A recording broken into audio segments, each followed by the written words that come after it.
To our live coverage here on Versus. Phil Liggett alongside me, Paul Sherwen. Why did we go so slow yesterday, Paul? Well, I think a number of reasons, Phil. You've got to bear in mind the riders, I think, had a very hectic start to the Tour de France this year. We're travelling across to London, and the start in London and the United Kingdom. An overnight travel of crossing the Channel down towards the start in Dunkirk. I think accumulated fatigue, and then, of course, throw in a headwind for the majority of the stage. They decided to have an easy day. All right, well, we always talk about the sprinters. Oh, it wasn't a sprinter, really, who won the sprint yesterday in Fabian Cancellara. But let's have a look how our three big sprinters of this tour have been doing over the stages, Paul. Well, Robbie McEwen has been very consistent. Winner on stage 1, 6th and 7th on the next 2 stages. Boonen a little bit more consistent, 3rd, 2nd and 4th place. Victor Hushoff 2nd on the 1st stage, involved in the crash on the 2nd stage, and back up there in the top 15 on stage 3. Those are the big men who know how to duke it out when we charge down to the line.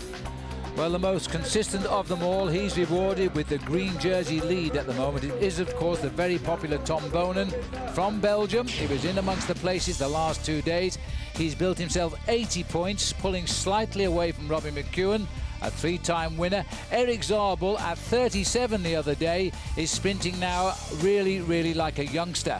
And the new boy on the block is Romain Feylieu. This is how they score it. Very important on the flat stages. 3 intermediate sprints where the riders can get 6, 4 and 2 points. Big points, though, are stacked up if you want to go for the win, because there's 35 points for a win, 22 points for 5th place. And then from 6th down to 25th, it goes from 20 points all the way down to a single one. Well, that's how you get the green jersey. Let's have a look how the life has gone today. Over 40 kilometres covered in the first hour after the flag was pulled in here by Christian Prudhomme. The man in yellow is Fabian Cancellara. Strengthened his grip a little bit on it yesterday with an unexpected 20-second win bonus. Battle today possibly for the polka dot king of the mountains. Stefan Ogier taking it yesterday. He's the boy on the right here. The first sprint coming 24 kilometres in. And as they clash swords here, Miller goes after him, who lost it yesterday. And Ogier eases up here. Miller takes his chance, gets over the top of Ogier, but it's not over yet, because these boys are crossing swords for the polka dot jersey lead. They are 3 points separated. There's 3 points for the win on this climb at Villers-Cotterêts. And Ogier was out of this now, so only a possibility of 1 point for him. But it wasn't over yet, because Alexander Kuzinski gets over the top of David Miller. Miller closes the gap by only 1 point. Bear in mind, Kuzinski was in the breakaway on the first day on the road from London down to Canterbury, so he too also moved up. But because of the acceleration, because of that speed, 5 riders then managed to get clear of the main fielder. Christian Knies of Germany, Juan Antonio Fletcher of Rabobank, Mathieu Sprick got in there as well, and they started to build up a pretty serious advantage. But when they came to the next big climb of the day, Sylvain Chavanel, same team Cofidis as Stefan Ogier, went out to try and defend the lead of his teammate. Yes, so if Ogier couldn't have 3 points, he took them away from anybody else, and if he stays away all day, of course, he might well be the new leader. And so Chavanel getting it ahead of Fletcher and Vertigo. But then at 63 kilometres in, about 40 miles, this crash today, a touch of wheels at the back, and Landalu's, in fact, we don't think has gone out. Xavier Zandio certainly has, with a broken clavicule. In the sprint itself, which came shortly after the pilot, the peloton still split, with the breakaway over 2 minutes ahead, and Juan Antonio Fletcher coming up for the points here. 6 points for the green jersey, 6 seconds off the overall time. He is the best rider in the breakaway, just 52 seconds off yellow. Now he's shortened that down. Chavanel second, Sprick is in 3rd place. The peloton passing 2 minutes later. The other half of the peloton, which is still split after the crash, at 2:25 as we now join the action. Well, as far as we know, Zandio is the unlucky man today. He crashed on the first road race stage into Canterbury. He was injured then, and now he's out with a broken collarbone. The temperature today, a pleasant 64 degrees. The wind actually is very mild as we look here at the peloton, but it has been a fairly active day of racing. Although, as we look, it looks like life in the office is pretty much normal. CSC are on the front again, looking after the yellow jersey. There's the profile. Watch out, the red marker is where we are. We've still got a lot of action to come as we get down towards the end. Well, there are 2 big climbs towards the end, and as you can see on the front end of the main field, Team CSC taking a lot more interest this afternoon, and that's because of the presence of Sylvain Chavanel in that breakaway. As you said, Phil, he started the day at 56 seconds down, got himself a time bonus there at the first sprint point of the day to bring himself to 52 seconds in arrears.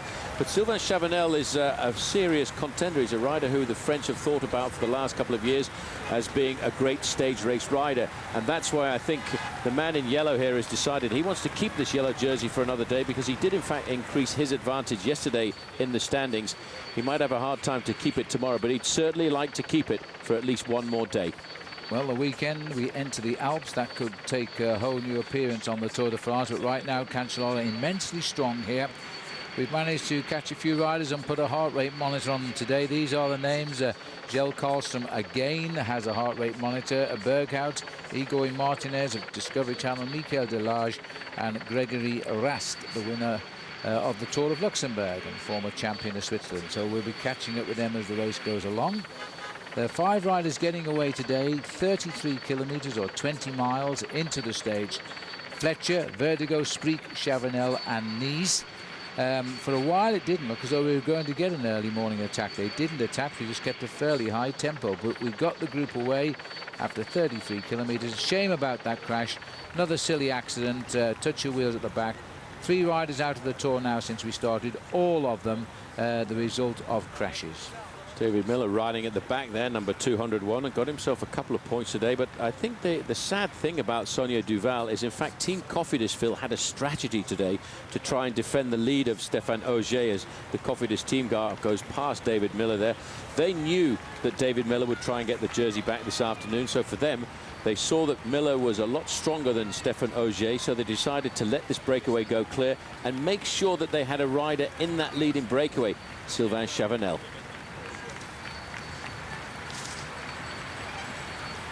2 minutes 30 is the time gap then, as the riders now are settling in to chase 5 men. The peloton split in the crash is slowly coming back together in one big bunch, sadly without Xavier Zandio, because he is out with a broken collarbone in that silly crash. So as we watch the diagonal there, this of course should be a day for the sprinters. There's still a few ripples towards the end of the day, but you never know here, because we saw what happened to the sprinters yesterday. They'll look for revenge today, I think.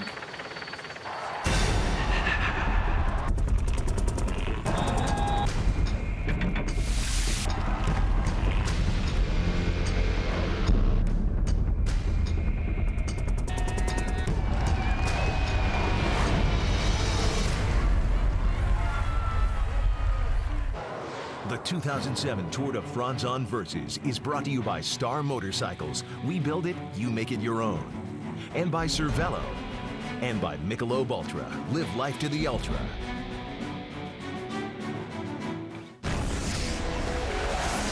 Saab was founded by 16 aircraft engineers. Their spirit lives on in the turbocharged 2007 Saab 9.3 Sport Combi. With all the storage space you need, an estimated 30 miles per gallon, and a starting price under $29,000, you're closer to owning a jet than you think. Saab, born from jets. Log on to Versus.com/fly to the finish for your chance to win a 2007 Saab 9.3 Sport Combi and a new Cervelo bike. Meet Rod Kimball. Get ready to meet your maker. Oh, we hadn't even started yet. No one took him seriously. You're a kid. I'm a man. Okay. But on August 3rd, I had a great idea. he's finding a way. We're gonna jump 15 buses. This demands that I be in top physical condition. Sweet. To earn some respect. You're the bravest guy I know. Do we reinforce the takeoff ramp? No, we didn't have time. Hot Rod, rated PG-13.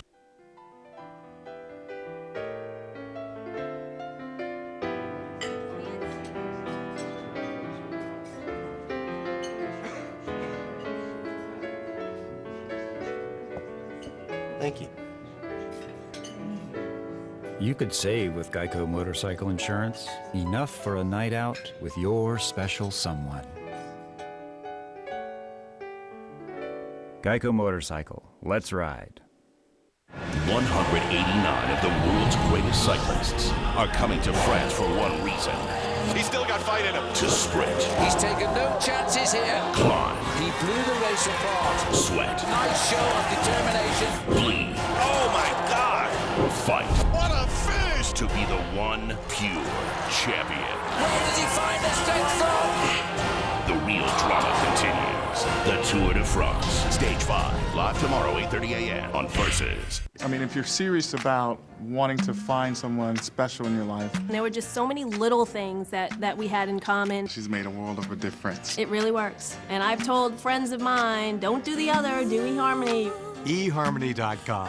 Reggie Bush here with my boy Jared. And the delicious turkey breast and ham, half the fat of a Whopper. And a lot more food. Fills me up without slowing me down. Helps me train in the off-season. Well, in my line of work, Reggie, there is no off-season. Yeah, well, in my line of work, Jared, you don't get 10 texts to get it right.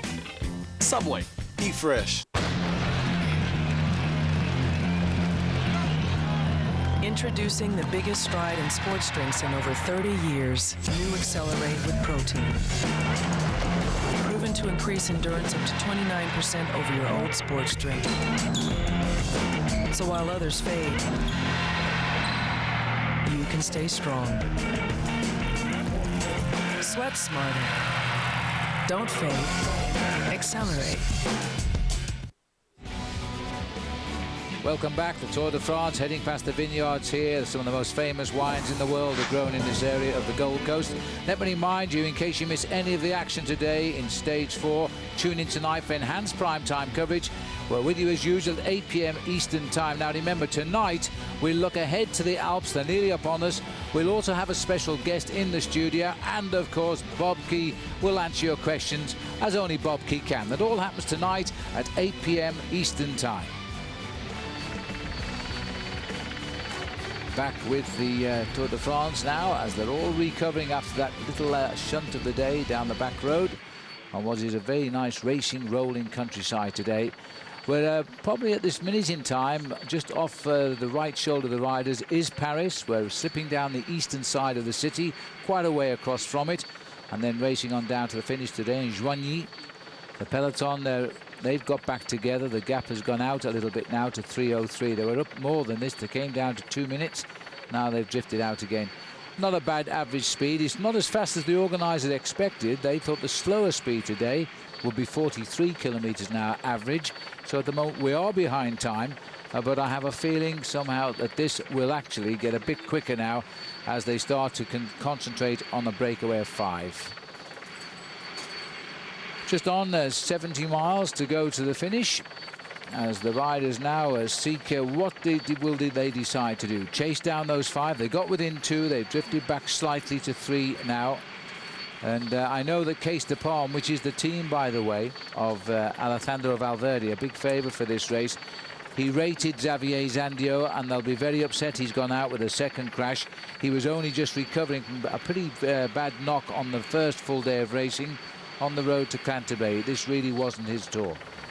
Well, I think, Phil, that's the big worry of all of the teams over the first 10 days before the race actually gets into the big mountains. They don't want any of their teammates or team helpers to get involved in these crazy little accidents which happen on every stage. Some of them we don't even see, but there is a crash every day, sometimes off-site, out of the eye of the camera. And the important thing is very many of them go, as the referees like to say, without gravity. But for Xavier Zandier, it was rather with gravity because he's got a suspected broken collarbone. Yeah. So we're looking at the Bouygues Telecom rider here, Mathieu Spreek. It's his 3rd Tour de France. Every rider in this breakaway, for a change, all have ridden more than one tour. So as we get 69 miles to go, stand by now to join us in our Saab Watch and Win sweepstakes, because we want you to come and play with us this interesting game, the Saab Fly to the Finish sweepstakes. And don't forget to log on to versus.com/Fly to the Finish every day during the tour. Chance to win a Saab 9.3 Sport Combi and Cervelo Carbon Bike. Today's keyword, you just saw it, 2 words actually, green jersey. Sharp end of the bunch is in angry mood today for a change. Though the wind might be a little bit of a problem. It's not a hard wind, but it is more than a drift. And of course the turbulence around the race is caused by the helicopters as well as the riders. So there's always wind down there in the heart of the peloton. And 3:03, so more or less travelling the same speed as the leading 5. They've got it pretty much locked in right now. We're in the area of Meaux, and this region around here, by the way, is famous for one of the very famous French cheeses, the Brie cheese. And if you are a great cheese lover, this is the place where it actually comes from. Went to Meaux Meadow, beautiful. And also, wasn't it, didn't Joop Zoetemelk, who won the Tour in 1980, have a hotel down here? He did, right in the centre of the town of Meaux, right on the riverbanks. He had a bed and breakfast hotel there for many, many years. But I think now, since then, he's spent the majority of his career actually living in France. But I feel now that he's actually moved back to Holland. A very quiet man and a big lover of nature.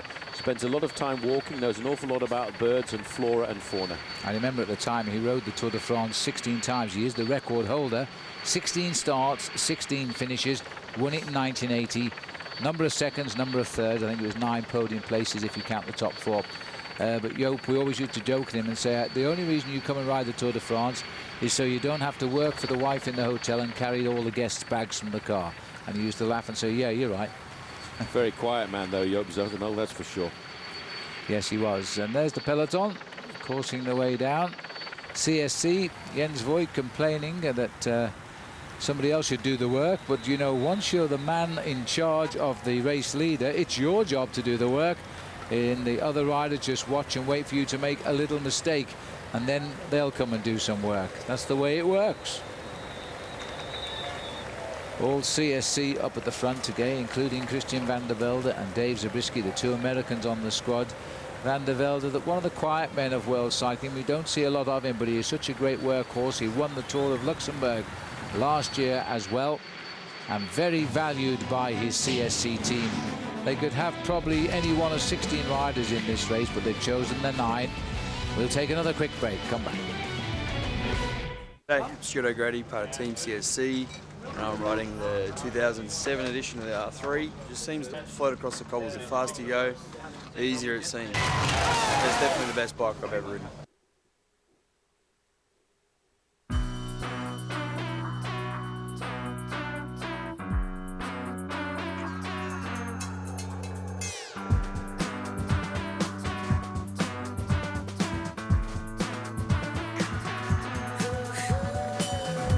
Your life doesn't have one dimension. Neither should your beer. Michelob Ultra. Because you do more. It does too. Live life to the ultra. Is the IRS keeping you up at night? Are you afraid of losing everything? Don't let the IRS control your life. Hello, I'm John Harris, president of J.K. Harris & Company. The IRS can attach your wages, your pension, your savings, even your Social Security checks. If penalties and interest have made your IRS problem go from bad to worse, call us now. Call the IRS experts at J.K. Harris now for your free confidential tax settlement analysis. Call 800-875-8195.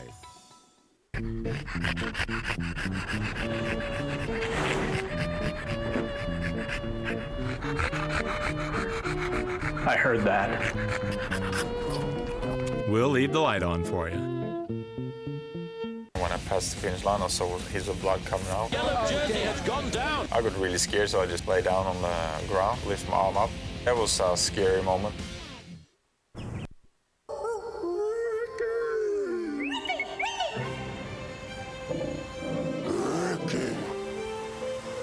Ricky. The new Subaru Outback with road gripping all-wheel drive, low emissions, and a price starting at just $21,995. So anyone hearing the call of the wild can answer. Lease a new 2007 Subaru Outback for $0 down and only $249 a month at Flatiron Subaru in Boulder.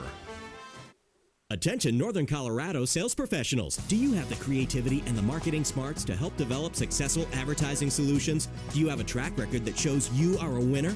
If we just described you, you may be one step away from your best career move. Comcast Spotlight is looking for sales professionals to join our great company. Are you a sales superstar looking to add some zip into your career? Then send your resume to Comcast Spotlight in Fort Collins today. Or call David McGrath at 970-493-5100 and get an appointment. Business.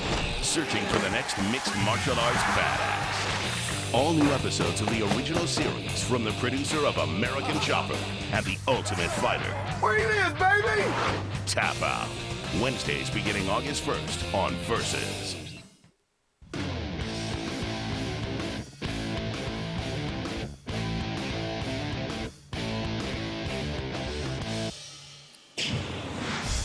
Welcome back. These are the current leaders of the Tour de France and all of the coveted classifications. Main man is Fabian Cancellara, no other wearer of yellow yet. Tom Bonan has swapped the green around with Robin McEwen. He holds it now. Bonan, of course, the leader on points, the most consistent daily finisher. Cancellara, the leader for the best time so far. Vladimir Gusov, he's the best time so far as well, but that's for riders under 26 years of age. And Stéphane Auger, he's the man that scored the highest number of points in the mountains competition. Not many yet, but he's right there. And we just caught sight of Cancellara as having a most magical tour because his win yesterday, he's a non-sprinter, but he's shown us just how strong he is to power away yesterday and win the stage into Compiègne. Another line, not too long, not too angry, but going quite quickly now. We've nudged it out to 3 minutes and 14 seconds just now. Everybody that's leading a competition safely in the peloton, the green and the yellow jersey locating in the big pack. We just heard a quick glimpse of that church there. The main part of the church is 11th century, but they actually added a little bit of extra stuff onto the top there in the 13th century to create a belfry. Look at the gears there. They're all keeping fairly high range of gears today. They need a very high sprint. Good, plenty of resistance for the pedals so they can go quick into the sprint finish today. That's Sylvain Chavanel in the breakaway. Twice French champion. And this is a very good, solid breakaway. These aren't first-timers. They aren't rookies. They've all done it before.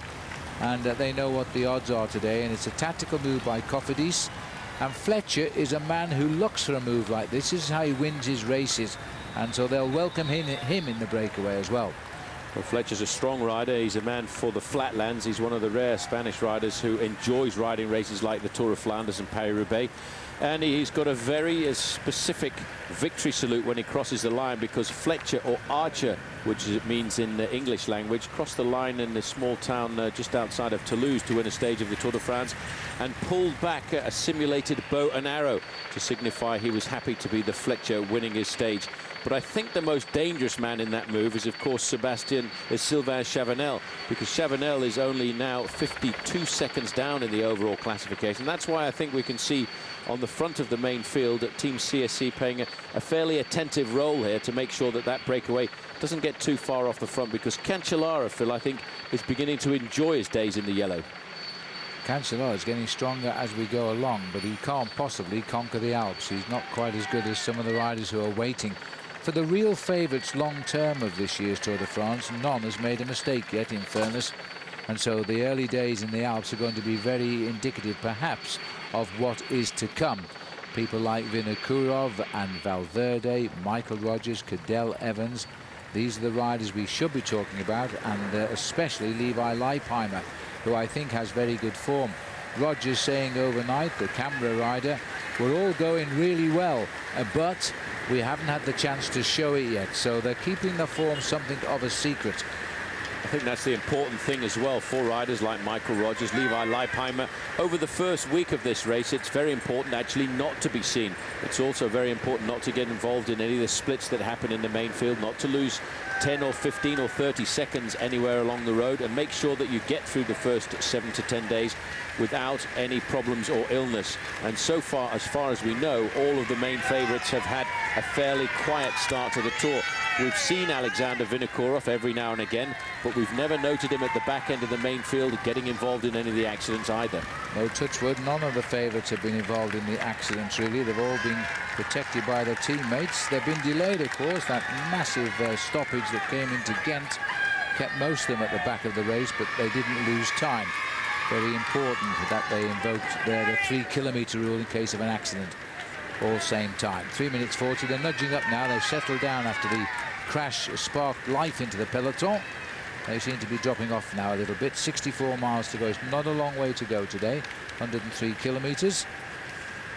For the leaders, this is the Bouygues Telecom rider, Mathieu Sprick, riding in his third Tour de France.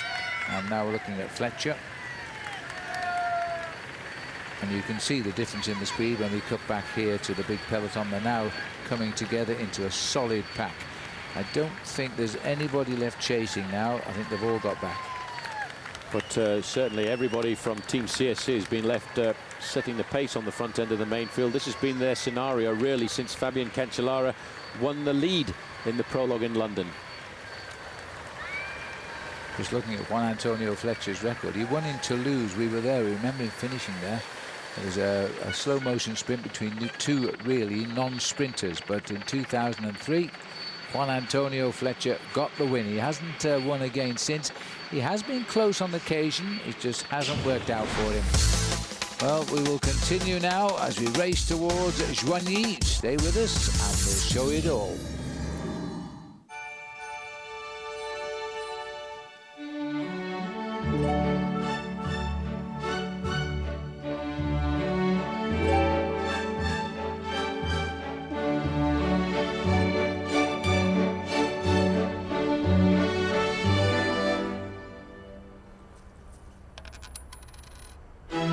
Visa Payway. Now there are more places and more ways to pay.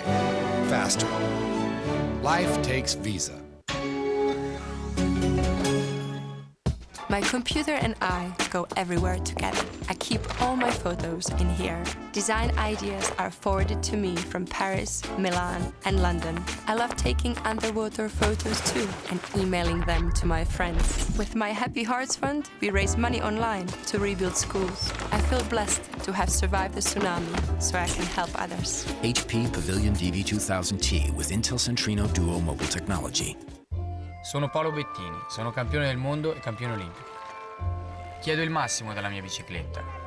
Voglio che sia ripida, leggera, bella e precisa, ma più di tutto che sia veloce.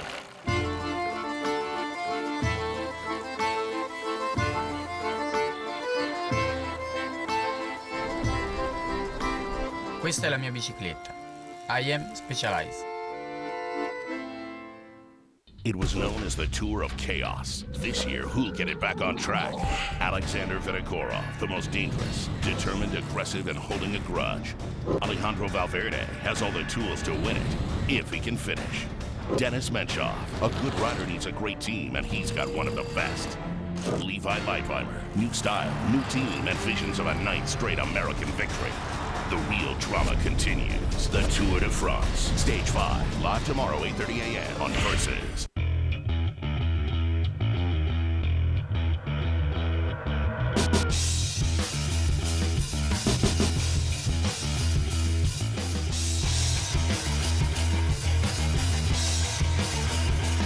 With 18 unique Star motorcycles, there's no limit to how far you can go. We build it. You make it your own. Exclusively at your Yamaha dealer. Now get payments from $69 a month plus up to $1,000 cash back. Someone's about to lose their Selling Miller highlight privileges.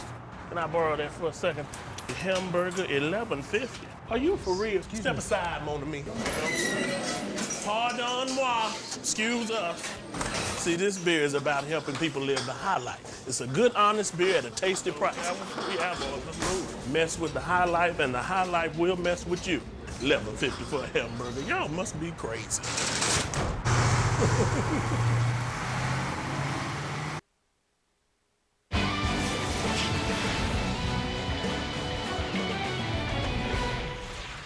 Welcome back as the peloton continues to snake its way, really in a steadily position today. Paris has passed by off the right shoulders of the riders. We head down to Joigny, 120 miles. The gap is holding at 3:35. The peloton clearly not just riding along today, though. They are moving a lot quicker as they want this to be a sprint finish. I'm sure of that today. Back up with the leaders. There they are. Each rider helping one another to share the pace at the front and push through the wind, because the common enemy, as always at this stage of the race, is the big pack behind, even though these boys are on 5 rival teams.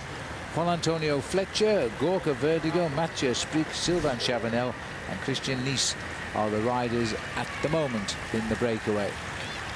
2¼ hours racing, about 86 kilometers done, just over 55 miles.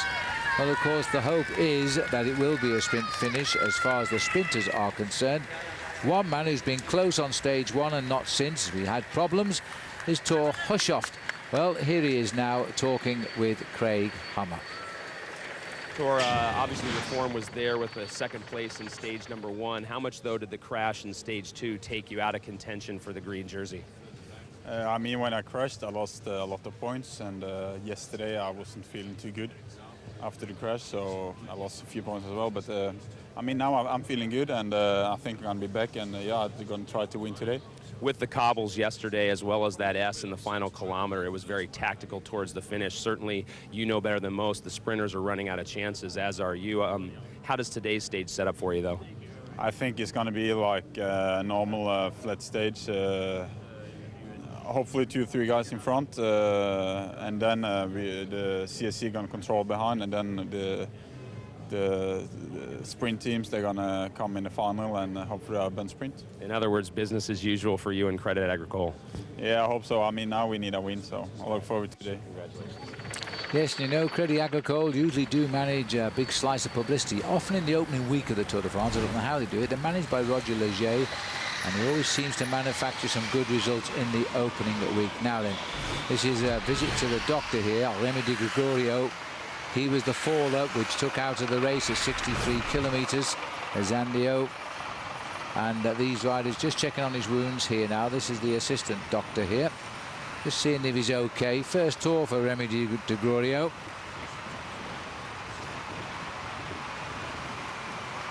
Doctor saying there, just let's have another check of that elbow, make sure the bandage is okay, the wound is covered. He went down at 63 kilometers.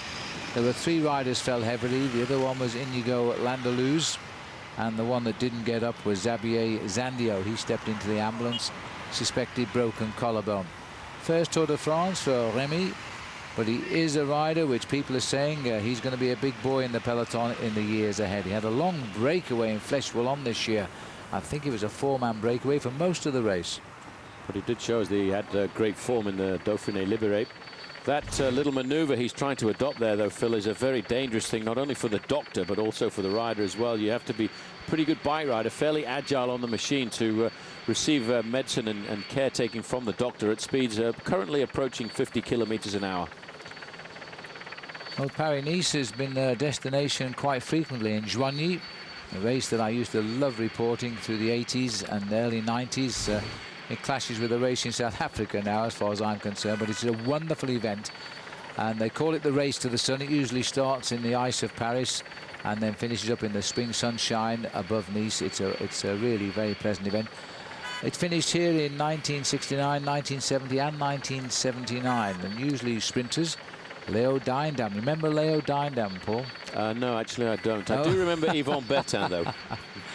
Oh dear, you're not that old, I see. Okay. Well, Eddie Merckx finished third the day Leo Dindam won, if that's any help. You might have heard of Eddie Merckx. I have heard of Eddie Merckx, yeah. yes. Even though that was at the time when I was growing up in Africa, even the name Eddie Merckx had moved across to the shores of Lake Victoria and the country of Uganda. Right, okay. And Yvon Bertin, he was a very good sprinter as well. And Martinelli, Giuseppe Martinelli, another good sprinter, he was second on that occasion. But today the good folk of Joigny is going to see the arrival of the biggest event in France and, as far as cycling goes, the biggest event in the world. 3:36 holding, not really going away here. The peloton is not allowing them to run. 60 miles to go, inside 100 kilometers to the finish, as we go past yet another St. Peter's Church. There's an awful lot of St. Peter's Church on the route these last couple of days. Well, I think Saint-Pierre did quite a lot of work in this part of the world, certainly trying to pull a few people into the church, and I think that's probably why he's pretty much celebrated. The main field aren't worried about the churches here this afternoon, because if you look at the back end of that peloton, there are already 1 or 2 riders starting to struggle a bit, and it's all because of this tempo, which is no longer a false tempo being set on the front there by Team CSC. 3:35 now, the latest gap.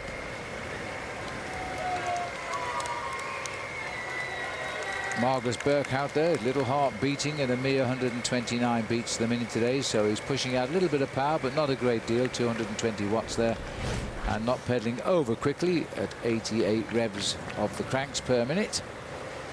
This is the group here, all of CSC on the front, and never far away is the yellow jersey of Cancellara. He's having a week in the Tour de France he could not possibly have dreamt of. 2 stage wins, the opening day and the race yesterday. 33 seconds is all his advantage, though, over the second man, Andreas Clouden. We'll see you in a moment. We know what men like. Mitchum Smart Solid. Powerful protection, unbeatable against white residue. Wow, let's see that again. For powerful all-day protection that doesn't come off on your shirt, be a smart Mitchum man. At Ruby Tuesday, great meals are a matter of course. First course, picked fresh. Second course, grilled to perfection. Third course, sweet moments with friends. Starting at $9.99. Petite sirloin, chicken fresco, Ruby Tuesday. When you take it off, you're gonna like what you see. Scotch Blue Painter's Tapes. Yeah, when you take it off, you're gonna like what you see.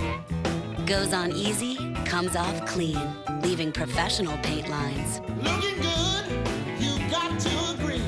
Scotch Blue Painter's Tapes for delicate or multi-surfaces. Go on, take it off.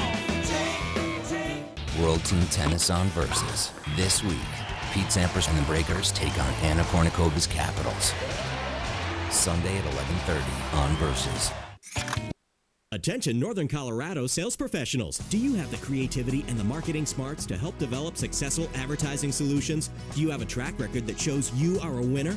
If we just described you, you may be one step away from your best career move. Comcast Spotlight is looking for sales professionals to join our great company. Are you a sales superstar looking to add some zip into your career? Then send your resume to Comcast Spotlight in Fort Collins today. Or call David McGrath at 970-493-5100 and get an appointment. While other kids were playing games, Jenny was building sandcastles. No one thought she'd ever live in one, except for Jenny. Go inside the world's most extreme homes. All new series, Mondays at 9 on HGTV. Looking for your next home? Why drive yourself crazy? Visit homes in the newest communities across Colorado without ever leaving your sofa. Just press 888 on your Comcast digital remote. Then go to Real Estate on Searchlight 888. Coming to France for one reason. He's still got fight in him. To sprint, climb, sweat, bleed, fight. To be the one pure champion. The real drama continues. The Tour de France. Stage 5. Live tomorrow, 8:30 a.m. on Versus. Welcome back as we look across the beautiful barren fields here. They're all ready for cropping now. Had a good summer down this part of the world. Yellow umbrellas, well, that's a fitting tribute to the Tour de France as they race by, and a T-Mobile cap on the lady on the left. And there's the souvenir, well worth waving those umbrellas today. Now you've got yourself a $7 bottle as well. But don't run in the road to pick it up. Oh, she's having a bit of trouble here. I think the umbrella's gone now. Oh well. And see, that gives you some example of the turbulence of the riders going past you. It is quite a wind down there once the riders and the cars and the helicopters start to engage. It looks like all the helicopters, bar ours, is on the ground over there at the moment. But one man we expect to see battling in the sprints has had a bit of a problem. That's Robbie McEwen, and Craig Hummer met him as well this morning. Robbie, you just heard the cheers of the crowd after the past couple of days. I know it's been rough, but how much do the cheers make the aches and pains go away? Oh, well, it doesn't make the aches and pains go away, but it is nice to have the support of the people. Yeah, I've had a couple of rough days behind me with my injuries from that crash. Just been really stiff and struggling with my knee and with my position on the bike. But yesterday was slightly better than the day before, although it still wasn't good. Hopefully today will be a little bit better again, and I'm hoping that either today or the next 2 days we better get full power out in the sprint again, because I've been really struggling with that.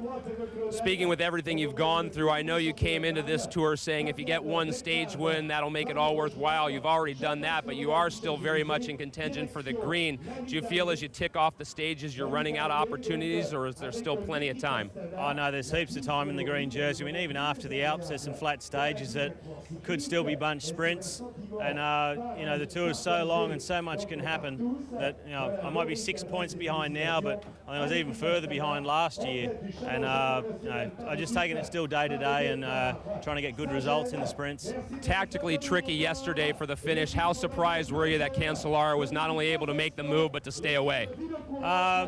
Not so surprised, really, looking back on what that last kilometre and a half was like. You know, we turned onto the cobbles in those last couple of corners, and they're actually really pretty rough. And you know, that's his specialty. And he got a gap, and he had a good, he had a good little group to run towards, and then come off. And yeah, so it's not a big surprise, but it was an incredible ride all the same. Good luck today. Yeah, thanks. The thing is, I don't think Robin McEwen has ever ridden Paris-Roubaix. He avoids that race with cobblestones, otherwise he would have known exactly what those cobbles were like, because that's exactly where they line up to start at the famous Queen of the Classics, Paris-Roubaix. Of course, before Stuart O'Grady this year, Cancellara won that race last year, so he knew what was coming, and it paid big dividends yesterday for him. I don't know if you noticed number 19 walking up the stairs there behind Robin McEwen. Well, sadly, that was the rider who's just broken his collarbone, which is Xavier Zandio. Well, a little bit of blue skies now. Always nice to see the peloton here, or the breakaway here rather, concentrating on the job in hand. Very nice race course today. Good changes of direction, nice, rather narrow roads, but very pleasant roads. And all of these 5 riders, they've got together and they're working well together.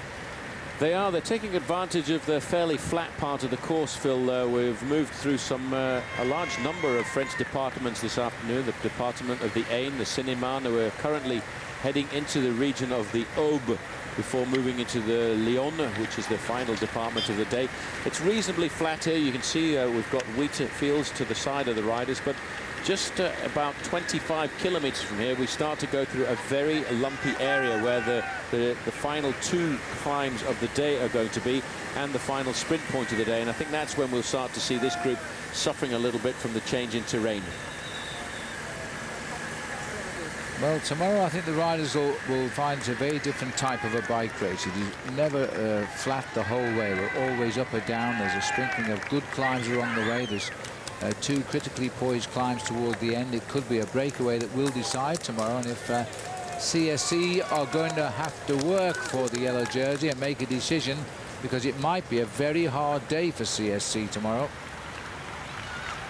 Now this is well, just look here at the back of the race, because this is Big Tor Hushoff, the god of thunder, who is trying to improve his position on the green jersey. He's had his ups and downs in this race. Chat with the doctor, seems okay, pat on the shoulder, didn't scream, so he must be all right. And heading back up into the field here for Tor. He would like to produce a finish today, I'm sure, to just show that he is sprinting very well. So everything all right for Tor. He's on the back of the field. So as the field get themselves back together, and still under the escort of Team CSC, let's have a look at our Saab afterburner report from yesterday. And this is well worth looking at a second time. That was the breakaway throughout the race of 4 riders. The express coming by, Fabian Cancellara, the emissary from the peloton. 400 meters early, he was with the peloton. He just rode away from them. Every sprinter groveling on his back wheel here. Zarba's the man on the right, then the Politano in the pink and blue. They had a great sprint amongst themselves, but they were never in the race with Fabian Cancellara. That was a very special win for Fabian, and he'll remember that for a long time. That's our Saab afterburner report. And there's the long line of the peloton. We're in the area of La Brie now. The cheese that Paul Sherwen was mentioning a bit early is made here. Very smelly, but very nice. And with just 86 kilometers to go to the finish. They haven't gone anywhere, have they, that breakaway of 5? They're still held at exactly the same gap. Just on 3.5 minutes. And still the most difficult sections of the course to come as we start to get into the rolling hills of the Gold Coast. The Côte d'Or, the hillside there where they grow some of the most famous wine in the world. CSC. Somebody told me earlier that Jens Voigt was getting a little bit tired of doing all the work on the front for everybody else in the Tour de France, but that is the penalty you play when you have the race leader on your team. The other teams expect you to ride at the front, expect you to look after your leader, and if you don't, then they presume you're not defending his chances, so then they would attack anyway. And so it looks as though CSC taking very close order today. All of them are on the front. 3.5 minutes the gap. Well, the Tour de France, as we go around this beautiful country, is going to bring some great scenes for us, and he's just a couple to remind us. Saab was founded by 16 aircraft engineers. Their spirit lives on in the turbocharged 2007 Saab 9.3 Sport Combi. With all the storage space you need, an estimated 30 miles per gallon, and a starting price under $29,000, you're closer to owning a jet than you think. Saab, born from jets. Log on to Versus.com/fly to the finish for your chance to win a 2007 Saab 9.3 Sport Combi and a new Cervelo bike. Hi, my name is Fabian Cancellara, and I told you a little bit something about the R3 bike. I was so happy to have it last year on the race, and it was the first time I had a bike like this. A lot of people, they say it's the best frame in the world. And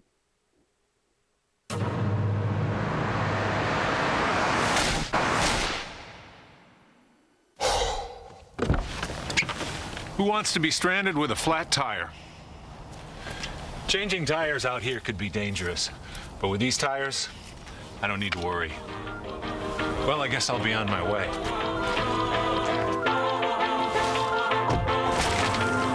Bridgestone, run flat tires. Bridgestone.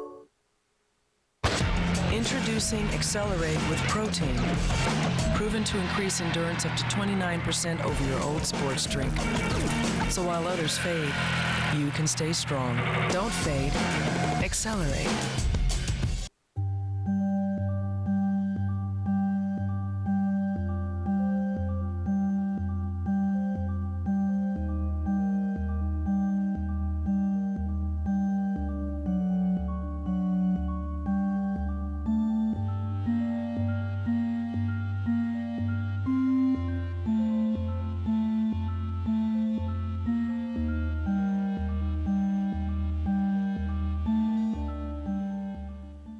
This summer, Versus is bringing the stars, the stripes, the painkillers. It's gonna be a red, white, black, and blue summer.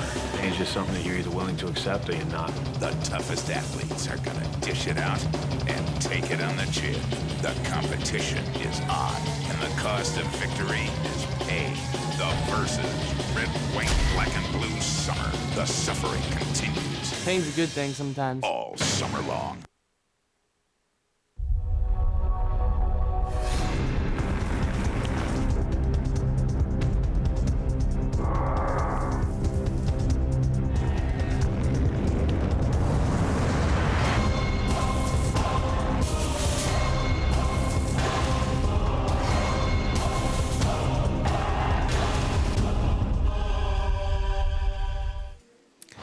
Yes, Swiss sportsmen riding high. Fabian Cancellara, Roger Federer and the Swiss America's Cup team all doing well.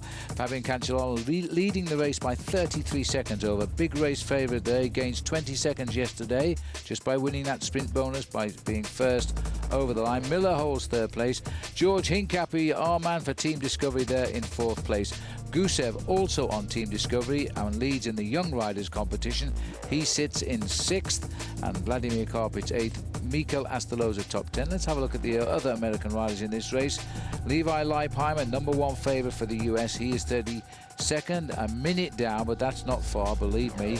Chris Horner can climb. He's 1:13 back. Workhorses, Van der Velde, Rodriguez and Zabriskie doing just what they have to do at the moment. Their overall positions really don't matter.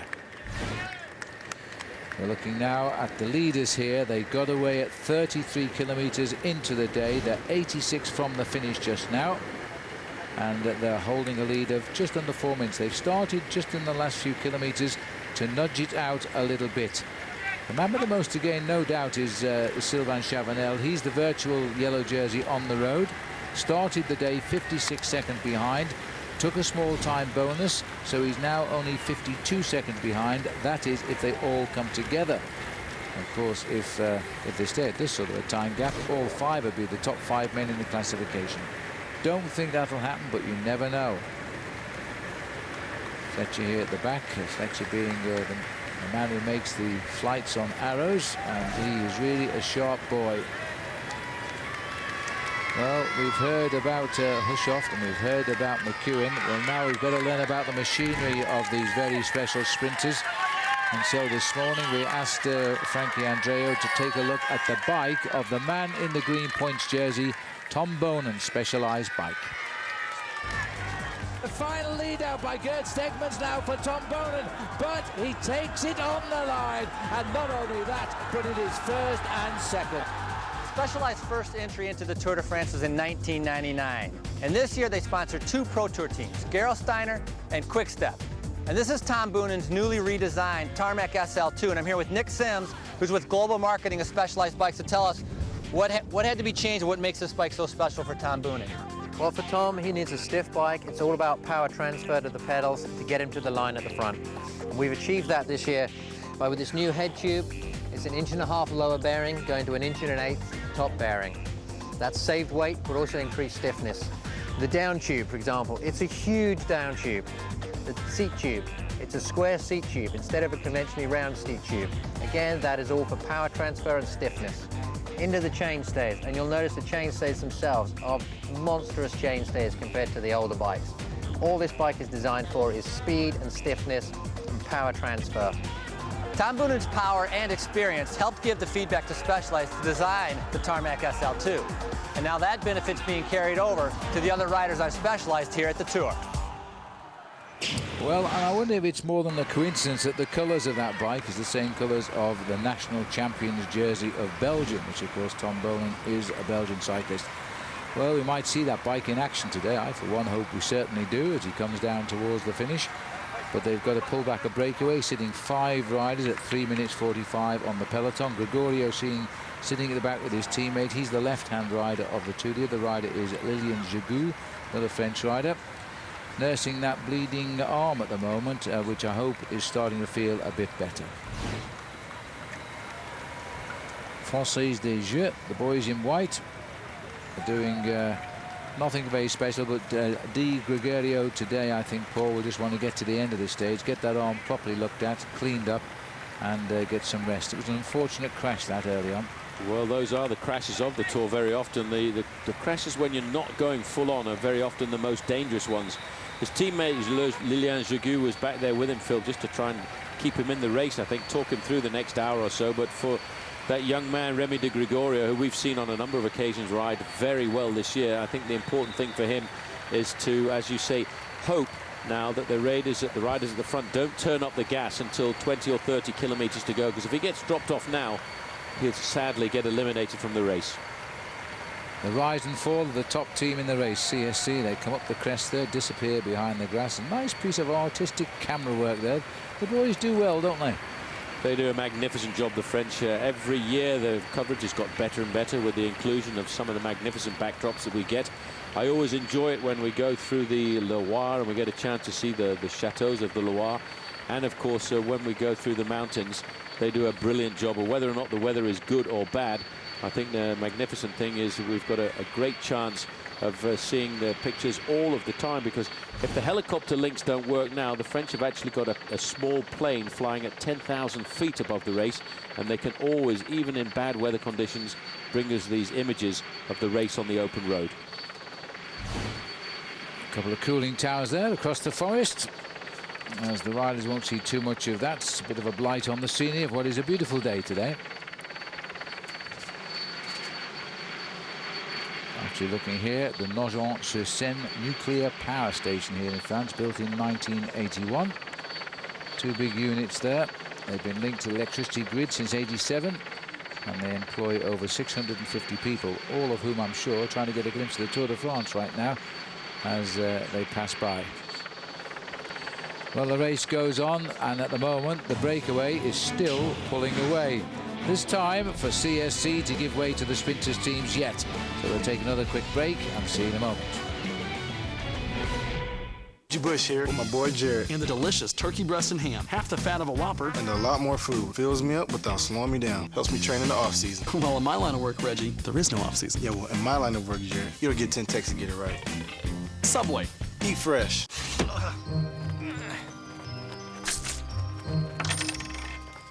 a nickel, is that it? Well, cash rewards have restrictions. See, this is an incisor, not a molar. Plus, there's a 7-tooth minimum before the payouts get progressively larger. Additional terms and conditions may apply. Cashback is only applicable for deciduous teeth lacking decay or I'm confused. Yeah, I know. Is this how your cash rewards card treats you? Introducing No Hassle Cash Rewards. Earn cash on every purchase, everywhere, plus a 25% annual bonus. What's in your wallet? Both Blockbuster Total Access and Netflix let you order movies online and receive and return them by mail.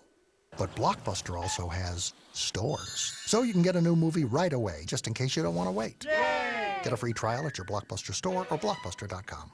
From a guy's perspective, it's very difficult to kind of verbalize some things. It's very difficult to sit down and describe yourself in, 3 to 4 sentences. Dating sites give you a picture and a paragraph. At eHarmony, we do the matching for you based on 29 dimensions of compatibility. And right now, you can log on to eHarmony.com and review your matches all for free. Aren't you curious to see who you're compatible with? Love is pure joy. eHarmony.com. Log on today. Bicycle Village, the ultimate bike shop. Bicycle Village has Colorado's largest selection of bikes, from tandems to trikes to top-end bikes. All the best brands and the largest selection. Over 1,000 bikes set up and ready to ride from the brands you want, like Trek, Specialized, Raleigh, Lightspeed, and more. Only Bicycle Village offers same-day bike service to get you back on your bike quicker. Plus lifetime tunes and an unbeatable performance guarantee on every bike we sell. And we always guarantee the lowest prices. Bicycle Village, the ultimate bike shop. Look, honey. Rock Bottom's Backyard Barbecue, and they're tapping that beer you love. American Dream Ale.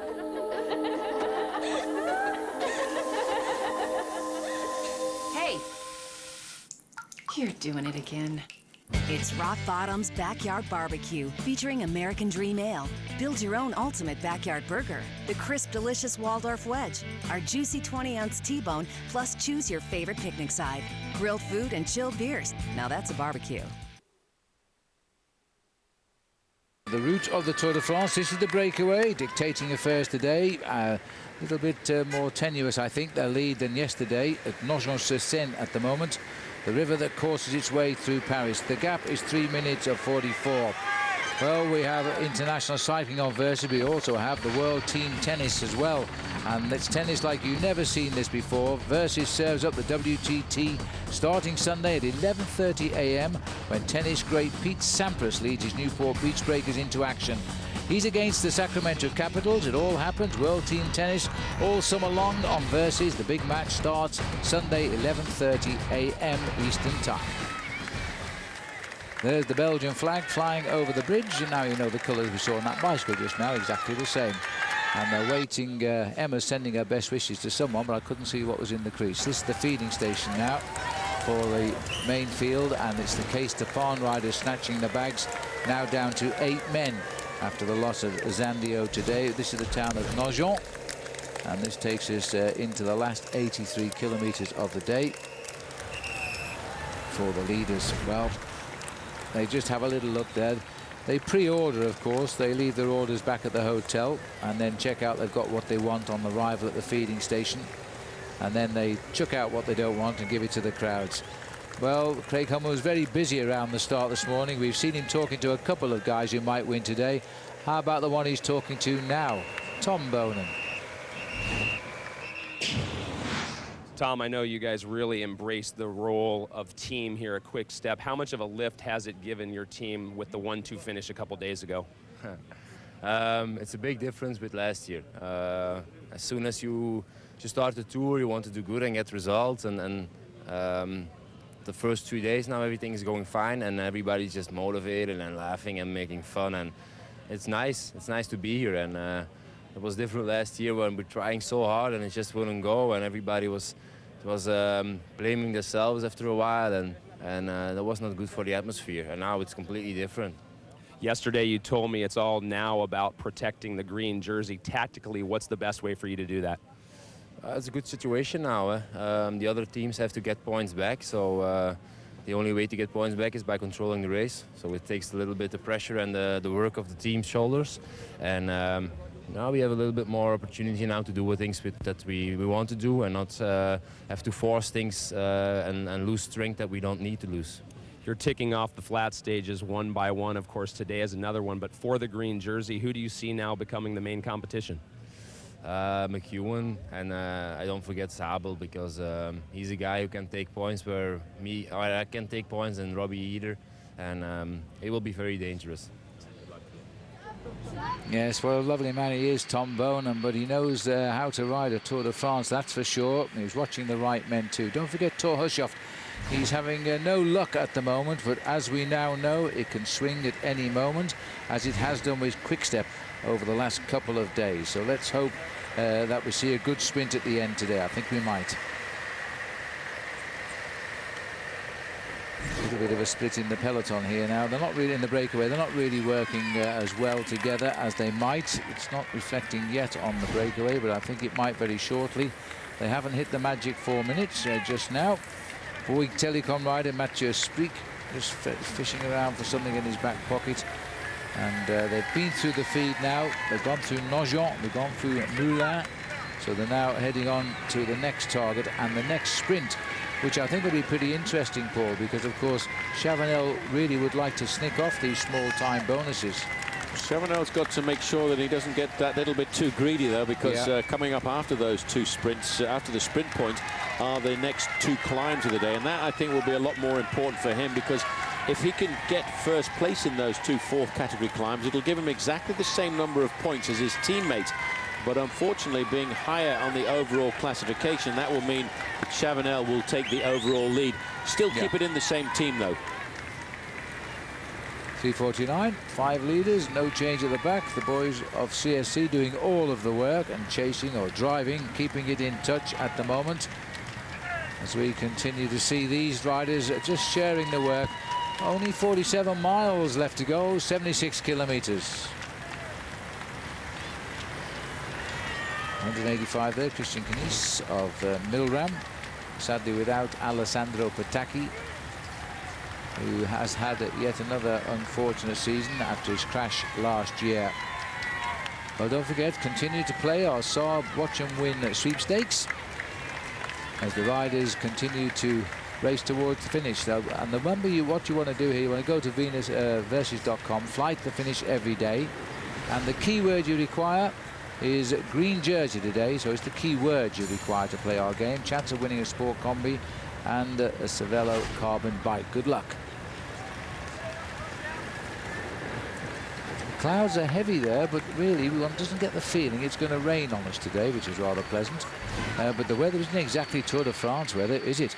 Reports of snow at Tignes 2 days ago. I hope it manages to go away before we get there at the weekend, because that's the first start of the mountains. The Col de la Colombière will be coming our way as we go through the Alps for a few days, and a rest day next Monday in the Alps.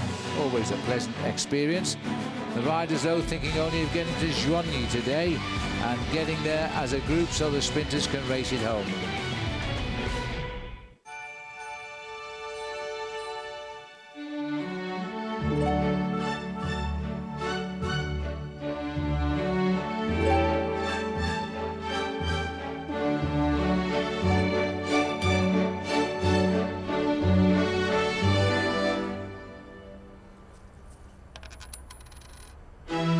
Visa Payway. Now there are more places and more ways to pay. Faster. Life takes Visa.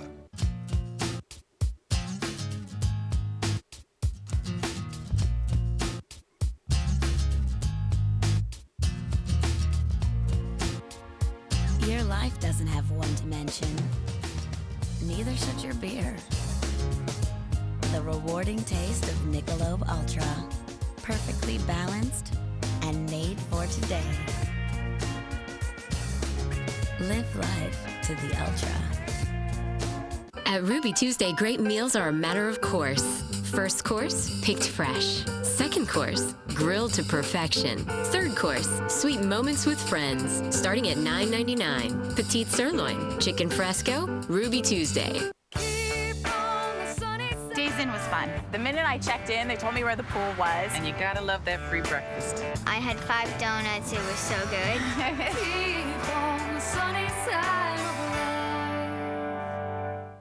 189 of the world's greatest cyclists are coming to France for one reason. He's still got fight in him. To sprint, climb, sweat, bleed, fight to be the one pure champion.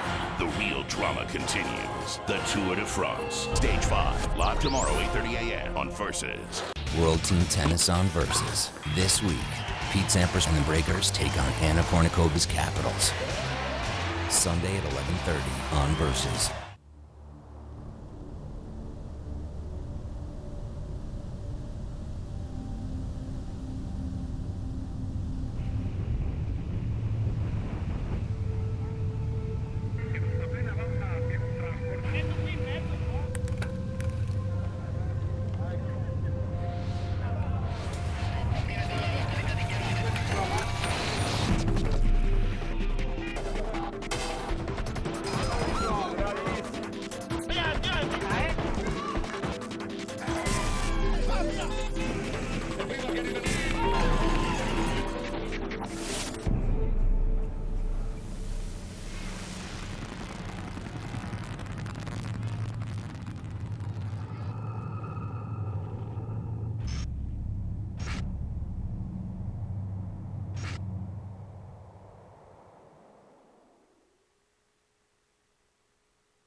Welcome back. We're looking at the faces of the leaders here. They've been away since the 33rd kilometre. They're now 74 from the finishing line. And Eric Breukink, the manager of the team of Fletcher Rabobank, saying, well, it wasn't really a plan to put Fletcher in the break, but he's in there and it's sticking at the moment. It's normally the strong man of Oscar Freir's lead out.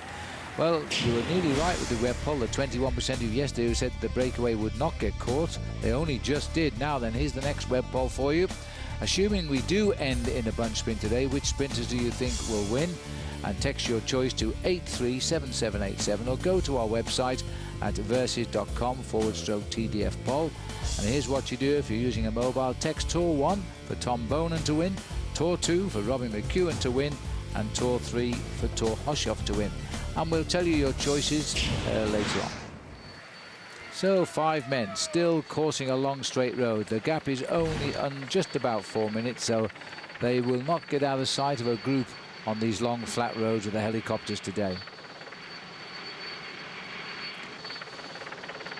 Just wondering where the helicopters are, Paul. Now I saw 4 or 5 on the ground about 20 minutes ago, so they'll be picking up their VIPs and taking them above the route today. Very undulating, but no great height, peppered with small climbs. We've still got 2 fourth category climbs to come. We've also got 2 sprints to come, but we're not too far away now from the sprint at Joigny, which comes with 70 kilometres to go. It's going to get a little bit lumpy after that sprint when we go through those 2 fourth category climbs, the climb of Galbeau and the climb of Bel Air. They're pretty close together, those 2 climbs as well. They're only separated by 5 kilometres, so that gives you an impression that that part of the course is going to get that little bit more undulating. Team CSC slowing down a fraction now, I think trying to raise the flag and say, OK, we've done a pretty decent job since the start. We know it's the last day for the sprinters, so maybe you need to come to the front and give us a little bit of aid and assistance. So Bram Tankink in the dark blue jersey there of Team Quickstep has said, OK, present and correct, I'll come and help out. Well, Egoy Martinez in the main field. He's got a heart rate monitor on. He's developing a nice little wattage of 200 or so. That's an indication that it's still pretty much an easy ride. Once they start working hard, that power rate will move up to around about the 400 watt mark, and his heart rate a little bit higher than it has been over the last few stages. He's currently running at around about 151 beats a minute, but once they get down to that last hour of racing, you'll see those heart rates start to creep up to 175 and 185. Just looking at the spray here, normally under hot conditions the riders will be really looking with envy at the water, but today it's not that warm, so they're not giving it a second glance. And the team manager, by the way, of the Case Depart team, Jose Luis Jamarena, has just issued a statement saying that they are very, very sorry they've lost Xavier Zandio today. He did crash on the road to Canterbury, he couldn't go on. Apparently he has broken his right collarbone, but they say the team will miss his strength. This is the back of the field, the race director's car. Christian Prudhomme sitting in the back there. He has control of the whole race. He can talk to the police, the helicopters, the aeroplanes, all of the race convoy. So as we sit at the back there with Remy Di Gregorio, let me tell you about Bicycle Magazine Stage to Watch. Stage number 8, this is a good one, the Grand Bon Entretien. It will air this Sunday, July the 15th, here on Versus. First big battle of the mountains. And don't forget too, the Bicycling Magazine brings you cycling to life. The August issue you can get on sale now, and you can learn more by going to bicycling.com, where there is more information. A stage you can't miss on Sunday. Quick drink there for Gorka Verdigo. 2 tours under his wheels. This is his second. 5 tours for Fletcher.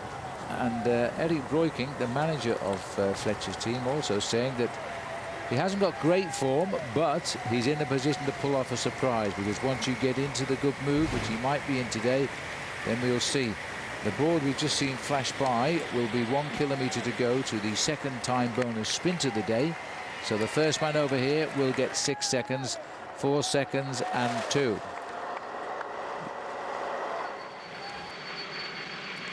As the rider continues through the trees down there. Long thin line. Now I wonder in fact if Chavanel will sprint for this. The seconds will edge him near the yellow jersey, but at the same time he's involved in the mountains competition, and the riders will not like him going for every prize possible. Just passing the town sign, Soligny-les-Étangs. And Chavanel is the rider in red here. Fletcher is the rider behind him. Leading it out is Mathieu Sprick in the light blue. And it looks as though Chavanel is thinking of it here as he takes a look at the riders.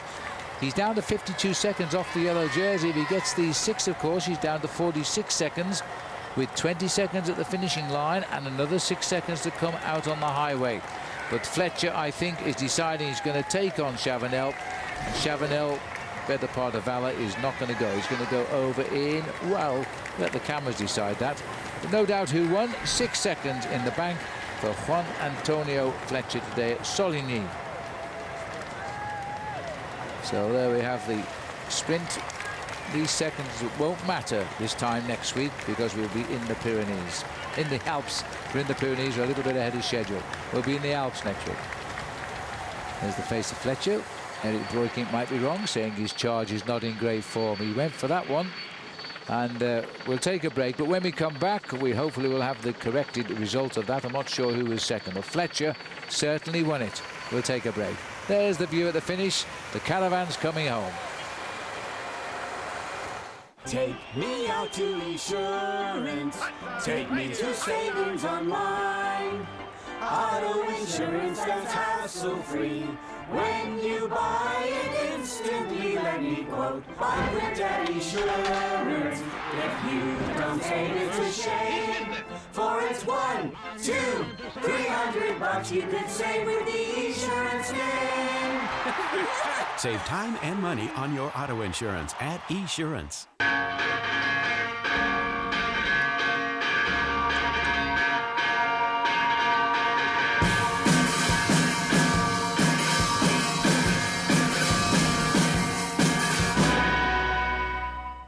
This painting season, you've got a lot of stuff to paint, but not a lot of time. The Wagner Power Painter with innovative lock-and-go cartridges lets you go from staining to painting in a snap. Wagner, paint fast, paint smart. They're crossing the country, dropping in on the biggest names in the business, searching for the next mixed martial arts badass. All new episodes of the original series from the producer of American Chopper and The Ultimate Fighter. Where you live, baby? Tap Out. Wednesdays beginning August 1st on Versus. Hey. Attention Northern Colorado sales professionals. Do you have the creativity and the marketing smarts to help develop successful advertising solutions? Do you have a track record that shows you are a winner? If we just described you, you may be one step away from your best career move. Comcast Spotlight is looking for sales professionals to join our great company. Are you a sales superstar looking to add some zip into your career? Then send your resume to Comcast Spotlight in Fort Collins today. Or call David McGrath at 970-493-5100 and get an appointment.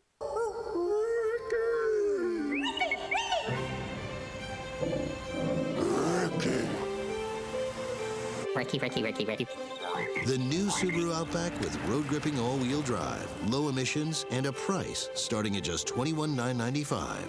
So anyone hearing the call of the wild can answer. Lease a new 2007 Subaru Outback for $0 down and only $249 a month at Flatiron Subaru in Boulder. Gone down. I got really scared, so I just lay down on the ground, lift my arm up. That was a scary moment.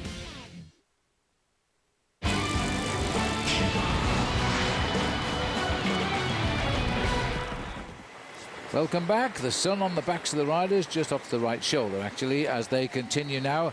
The story of the day after 33 kilometres, 5 riders getting clear. Juan Antonio Fletcher, Gorka Vertigo, Mathieu Spreek, Sylvain Chavanel and Christian Nice. And those 5 boys have really worked hard to get just on 4 minutes now. But as you can see, the front of the peloton is beginning to change colour. The sprinters teams, as they pass through the sprint point here at 70 kilometres to go, which is at Soligny-les-Étangs, they've now got sprinters teams taking an interest. So CSC will welcome the arrival now of Lampre and Quickstep to take up the chase. 3:45 is what it is at the minute, but it should start to reverse a little bit now with a little bit of help from the rest. Confirmation of that sprint result. It was a close sprint for second place, but they gave it to Sylvain Chavanel ahead of Christian Nice. So Chavanel gets himself a valuable 4 seconds. He's now only 48 seconds off the yellow jersey, Paul.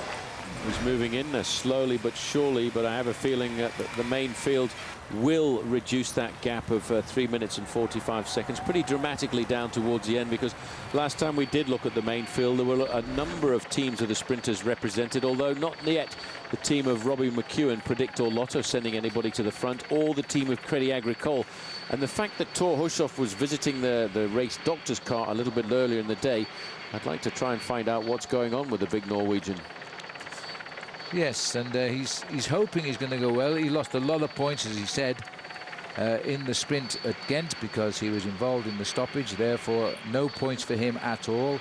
And really, when you're aiming for the green jersey, consistency pays off. So you've got to score something in that sprint finish. The breakaway should see a reversal now at 67 kilometres to go, but they still look as though they're feeling pretty sprightly out there. Chavanel enjoying himself at the back here at the moment, because the Cofidis team has had a very good start to this tour. Just thinking about the tactics of the race, the way they've unfolded so far, all the major challenges to win this race overall have really very much hidden their game, because they've never really been called upon to pull back any dangerous breakaways. No. You know, Team Astana, we've seen them riding at the front end of the main field, but they've never yet had to do a job of work at all. And even T-Mobile, the team of Michael Rogers, they too have been pretty much in the slipstream most of the time so far, never really having to play their card. Even Rabobank and Discovery Channel, they've all been sitting back, I think, pretty happy with the fact that Fabian Cancellara is in the lead. Nobody's really worried about him as a long-term prospect, but what it has done is it's given the responsibility to a strong team, Team CST, to do nearly all of the pacemaking since we left London. Jello Carlson, just having a little check here at his heartbeat on the computer, is up to 141, not too bad at all. And the helicopter there is doing an early cropping of the corn by the look of it. Just seeing that in the third hour as well, 42.2 kilometres covered, so they've upped the ante by 1.5 kilometres per hour from the first 2 hours, which means they're now closing in on the slowest expected arrival time of the day, which has been set at 43 kilometres an hour. Which I think is rather a quick time by the organisation, but these riders in the past have done these sort of speeds. Well, I think they were assuming it was going to be a tailwind, because very often the predominant wind in this area is a northerly wind, but since the start this morning, the riders have been facing up to a southeasterly, which has been pushing into their noses at around about 12 to 15 miles an hour. So if you look at that 41 kilometres an hour in these kind of conditions, that actually is not too bad at all. And I have to say that one or two riders, after the long day in the saddle yesterday, will be feeling just a little bit tired towards the end of today's stage. Yes, I couldn't agree more. These beautiful long straight roads are very nice for us, but they're not very nice to the bike riders when they can't see anybody in front of them. Fletcher joining the breakaway, which was started today by Christian Nice and Chavanel and Spreek. And you always look for the early break, but if you do find it, you're always sure of a long day out front. We'll come back. Saab was founded by 16 aircraft engineers. Their spirit lives on in the turbocharged 2007 Saab 9.3 Sport Combi. With all the storage space you need, an estimated 30 miles per gallon, and a starting price under $29,000, you're closer to owning a jet than you think. Saab, born from jets. Log on to Versus.com/fly to the finish for your chance to win a 2007 Saab 9.3 Sport Combi and a new Cervelo bike. The time trial. The clock and road are constant, but this bike cheats the wind.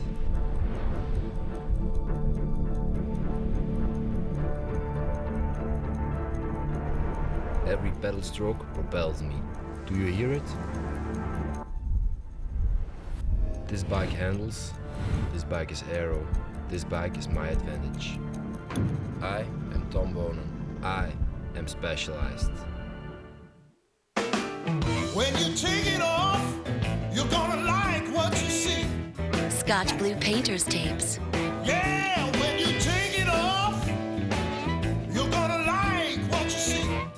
Goes on easy, comes off clean, leaving professional paint lines. Looking good, you got to agree. Scotch Blue Painter's Tapes for delicate or multi-surfaces. Go on, take it off. 189 of the world's greatest cyclists are coming to France for one reason. He's still got fight in him. To sprint. He's taken no chances here. Climb. He blew the race apart. Sweat. Nice show of determination. Bleed. Oh my God! Fight. What a finish! To be the one pure champion. Where did he find the strength from? The real drama continues. The Tour de France. Stage 5. Live tomorrow, 8:30 a.m. on Versus. Is the IRS ruining your life? Are IRS penalties and interest compounding daily? Stop the cycle now. Hello, I'm John Harris, president of J.K. Harris & Company, the nation's largest tax representation firm. IRS problems have a way of ruining every aspect of your life if you let them. They don't go away on their own.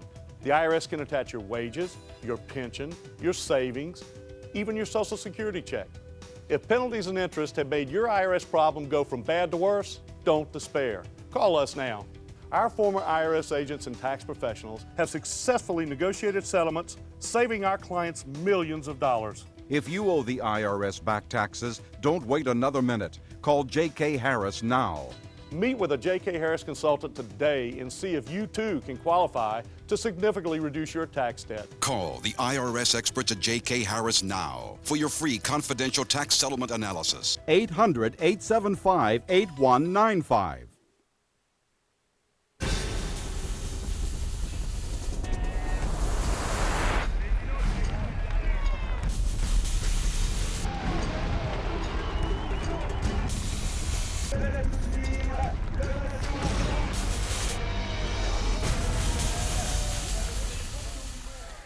Welcome back. I wonder how many young cyclists watching the Tour de France here on Versus today wishes they could throw their arms in the sky like Fabian Cancellara yesterday. I know I did when I was a cyclist. Peloton then at 3:16, coming down quickly now because the team sprinters have sent men up to the front. They've had a little pact saying, right, we'll put one in the chase. If you put one in the chase, that's the agreement. And that's what is happening now. The couple of white jerseyed riders down there is Ladinu, who's the rider who's most aggressive yesterday. He's keeping an eye. He's been given the... Oh, it's not Ladinu, in fact. It is Joigny, who is now looking after Remy Di Gregorio, the rider who crashed. You see his bandage. He fell earlier, and he's just probably suffered. You could see his face. I think it wouldn't be a pretty sight right now. He's just trying to hang on in there and get to the finish so he can sort out the problem, which isn't looking too good at this moment in time. But he's got to get to the finish. And as we look at the long straight line, this is an interesting finish, but this is a pure finish for the sprinters today. Our man, Robbie Ventura, is on the finishing line to tell us about it. The sprints thus far have been completely unpredictable. Robin McEwen coming from nowhere to win stage 1. And how about Gert Stigmans, a lead-out man, taking the second stage? And no one can forget Fabian Cancellara's 1 kilometer to go move to hold off the entire peloton to win stage 3. If the sprinters teams can get the capture correct today, look for a very traditional field sprint. It's long, straight, and very fast. One little thing that the riders are going to have to negotiate is a chicane here with about 250 meters to go. You can feel the wind. It's strong at the rider's back. Look for the riders to listen to the adage, when in doubt, lead it out. If these teams can bring their riders to first place with 250 meters to go, they're giving them an excellent chance to win Stage 4. Thanks, Robbie. I must say I forgot about that little chicane. Just 250 meters to go. I only remember the long straight approach the line. I hope the riders have better luck. 3 minutes 15 seconds. It is going to be very quick coming in because it is slightly downhill, a very straight road. They come down the main highway into Joigny. From what I've seen of this town, there isn't very much else to come down on anyway. Now, nice to see the boys doing the work here to share the pace. This is Ruben Perez of the Quick Step team. I'm sorry, not Ruben Perez at all. I think it was Bram Tankink who was on the front in the blue, setting the pace. And you can see that they've knocked off 50 seconds here of the breakaway as soon as they've started the reaction. So it should come down pretty quickly. They won't want to shut it down completely because they'll want to keep control of the peloton as long as they can. Just notice a rider from Predictor Lotto moving up around the outside. They've not yet started to participate in the pacemaking. It's very important and very tactically savvy to know just exactly how to use your team, and Robbie McEwen over the last couple of years has certainly become a master of that. He knows that his team needs to come up at some time and help in the pacemaking, but he still needs to have a couple of riders fairly fresh at the end to help him out and find his way through the main field as we get closer to the finish line. The other team that hasn't sent any riders up, Phil, as they have done over the last couple of days, is Crédit Agricole, and I wonder if Thor Hushovd is having a little bit of a hard time. There you can see the gap now coming inside of 3 minutes. 2 minutes and 55 seconds is the advantage. Just looking in the background there, you can see the main field pretty much starting to stretch out quite a lot. In the next 20 kilometers or so, they'll start to get just that little bit more frisky. There's a different number of jerseys moving forward as we look at the main field. Up until now, for about 100 kilometers, it's been Team CSC on the front, but now teams of the sprinters doing what is their responsibility at this named part of the game is coming to the front. There's Simon Gerrans just in the middle there, and Simon, I think, Phil, this year in the Tour has been the designated domestique for Christophe Moreau, the French national champion, because whenever we come to this part of the game, Moreau moves to the front, keeps himself out of danger, and Simon Gerrans, the Australian, is never very far away from him. Tête de la course, the head of the race at the moment, and that is the peloton with the team cars just behind all of the breakaway. Keeping an eye on the charges here, and then they'll go back and have a chat back in the main field. The cars will, the riders won't, of course. Rather pasty legs of the riders today. We haven't really got the glorious sun that's browned all the riders off, but that'll come. It always does in the Tour de France. These are what we call the transitional stages, when the favourites keep their heads down and out of trouble, and the escapers try to win the day. And there's some good specialists in lone breakaways, especially Chavanel and Fletcher, and they know there is an outside chance, but looking at the clock, it's a long way outside, because 2:55 and still 59 kilometers, 37 miles to race. It's going to be a tough call. There's Chavanel, who's now riding his 7th Tour de France. He's got enough bonus time to put him right up amongst the top 5 riders overall tonight, if he can hang on to the peloton when he gets caught, if he gets caught. Well, bringer of doom once again, Phil. I have to say, I think they will get caught, because the teams of the sprinters know they are running out of days to show us just why they are the champions of the road, and that's why I'm pretty convinced that the sprinters teams will pull this all back together before the end. It's not quite the same as yesterday. Well, looking down here at the 5 riders, we've been saying that Inigo Landaluz is out of the race. Well, the good news is now apparently he's not. He did remount, he did rejoin the peloton. So we just lost the 1 rider today, Xavier Zandio. 3 riders out of the Tour de France since the start in London. As we race behind the sunflowers, as they look at us, everybody smiles. See you in a moment.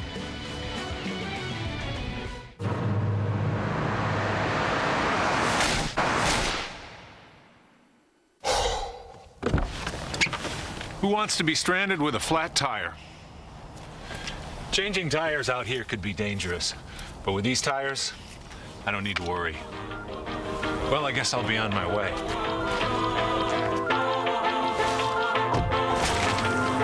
Bridgestone. Run flat tires. Bridgestone.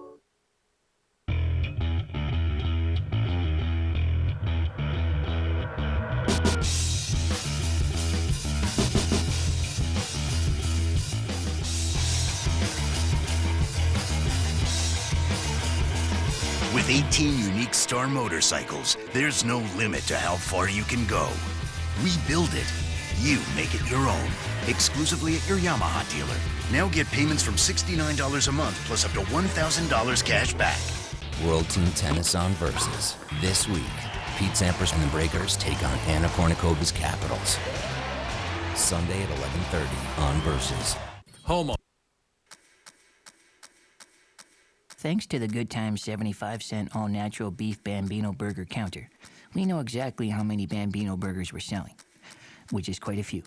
What we don't know is how many individual customers that represents. Some buy 3-packs, some buy 5-packs. It could be there's just one of you out there eating all of these. If that's true, send us an email or something. You deserve a Good Times hat. Maybe a t-shirt. We're gonna be big. Look, honey.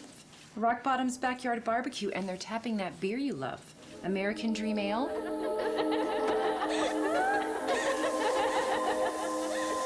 Hey! You're doing it again. It's Rock Bottom's Backyard Barbecue, featuring American Dream Ale. Build your own ultimate backyard burger. The crisp, delicious Waldorf Wedge. Our juicy 20-ounce T-bone, plus choose your favorite picnic side. Grilled food and chilled beers. Now that's a barbecue. Coming to France for one reason. He's still got fight in him. To sprint, climb, sweat, bleed, fight to be the one pure champion. The real drama continues. The Tour de France. Stage 5. Live tomorrow, 8:30 a.m. on Versus.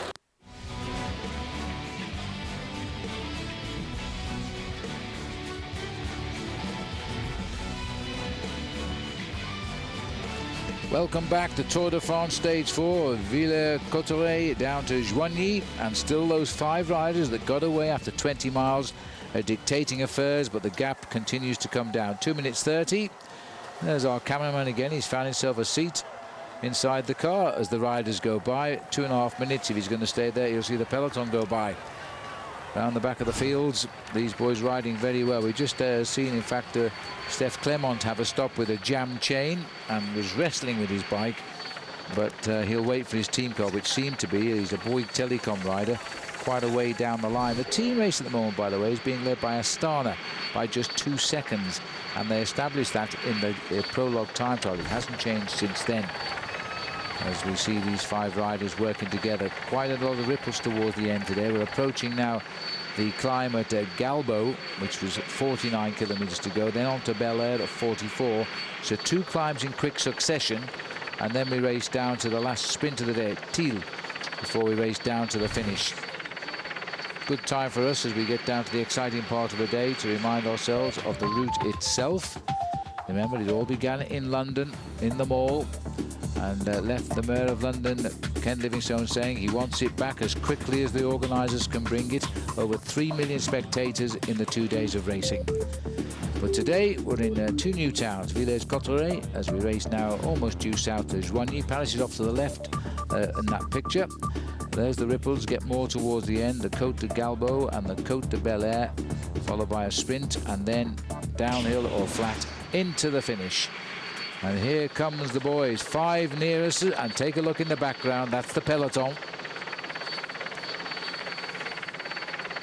Well, there's no doubt now, Paul, they are closing in quite rapidly on the straight road here. In the distance, the peloton, the helicopter giving the game away, I'm afraid, because the riders can see the chopper and know that underneath will be the 5 leading riders.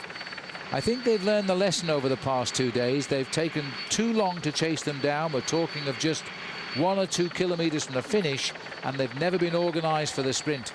Well, that's been the big problem. Even Big Jens Voigt yesterday said he thought that they'd made a mess of it with 15 kilometers to go, and they couldn't find any more power in the engine room. But unfortunately, I think the tactical maneuvering of the 4 leaders in the last couple of kilometers led to their own demise. Well, these are the riders who've been away after 33 kilometres and we're now only 55 kilometres from the finish. So something like 100 kilometres leading now for these riders today. It's a long way after the long stage yesterday. The newspapers this morning were really talking about the speed of the stage, as we all were. It was a bit of a yawn for much of the way, but the last half hour was scintillating bike racing, to say the least. Well, I'll tell you one thing, that leading group of 4, they need to keep themselves working well together because there's only 6 kilometres to the next climb of the day, and that will make it rather precarious, I think, for Team Cofidis. A few moments ago, it looked quite obvious that Sylvain Chavanel was going to crack out and become the new leader of this King of the Mountains classification. But if this breakaway group gets caught, and at speeds like this and on long straight roads like this, the main field will start to feel that little bit more confident. They could catch them before the second of those climbs. Well, that would give David Miller a chance to break back in, I suppose, into the points competition. He started off well. He got second on the first climb today, and Auger got third, so Miller came within a couple of points of the lead. Then the breakaway went, and Chavanel, a teammate of Auger, is now in with a chance of becoming the leader of that competition if they're not caught before there's 2 climbs that remain. So awful lot of calculation to be done in the opening week of the Tour de France, as you all appreciate. And as we look at the breakaway here, let me remind you again about our Saab Watch and Win sweepstakes. You just log on to versus.com/fly to the finish and play the game. A chance to win a Saab Sport Combi and a Cervelo carbon bike. There's the key word. Key words today: green jersey. And don't put maillot vert, it's the green jersey. Right, back to the action. And the gap continues to come down. Our helicopter in disgrace. He was over the riders, hiding behind the trees. As we look down on the field here now, virtually everybody is together in the main field. There's nobody today behind the race except poor old Xavier Zandio, who is out with a broken right collarbone. The Breton flag is flying. That's the black and white striped flag, with good reason, because next year the Tour de France will will start rather in Brittany. So let's remind ourselves now of the technology of the Tour, which is brought to us by Bridgestone. In today's Bridgestone technology, when you think of bicycle components, it's important to know that there's a new player in town, and they only seem to be getting bigger. SRAM unveiled their new Grupo, which is the drivetrain, the shifting components, and the brakes here at the Tour de France last year with the SRAM Force. Now we're back here at the Tour, and now they're unveiling their new Grupo, which is the SRAM Red. Now the SRAM Red is maximizing technology, increasing the efficiency, and also it's very, very light. In fact, it's a sub 2,000 gram Grupo, the lightest in the world. Now this is their production model. They made the levers about 1 centimeter longer. There's a little cam here, which allows you to be able to bring this in, to be able to adjust it to your fingers. Also very cool, which I've never seen before, is this one-piece machine steel freewheel. All one piece, very, very lightweight, solid. They've also, SRAM has improved on the design of the front derailleur and the chainring, kept the double tap technology. Now David Miller is going to be riding the SRAM Red here at the Tour de France. So he's going to be doing all the testing for everybody at home for when all of this goes on sale in October. Isn't that beautiful? That's our Bridgestone technology of the Tour, and that was Frankie Andreu, and isn't that equipment beautiful stuff? As we're looking now, still with the 5 leaders, under pressure here, inside 2 minutes now. I'm afraid the cavalry are coming here, and they're coming as fast as they can on this long straight road. Peloton at 1:55, only 53 kilometers left, but that's plenty of time now to all close down with about 40 kilometers to go. And then we're going to see a very different race today, as we saw to yesterday, as we race up towards the finish. At the moment, it's all in control of Team CSC, because their 8 men have been obliged to defend now for Fabian Cancellara ever since he did that superb ride in the Mall. And that's when he got the yellow jersey. He hasn't conceded it yet. He even increased his lead yesterday. We'll tell you more about Team CSC when we come back after the break.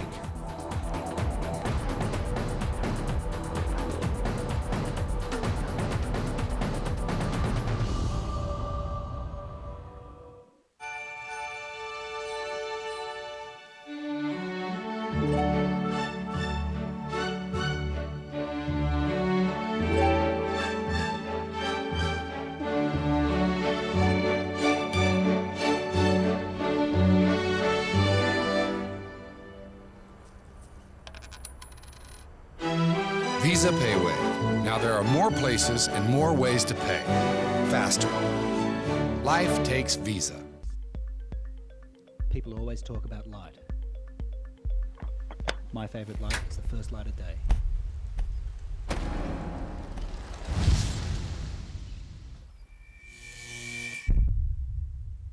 Prices they got in here. $8 candy bar, $11 for a can or two.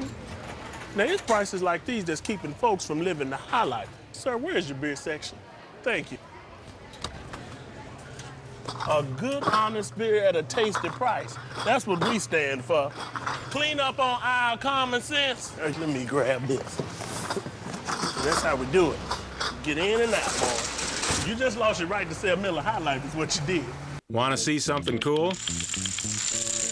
Motel6.com is the easiest place to book a great room online. See, when you start in the right spot, everything else just kind of falls into place. We'll leave the light on for you. You could save with Geico Motorcycle Insurance. Enough for a day off with your special someone. Geico Motorcycle. Let's ride.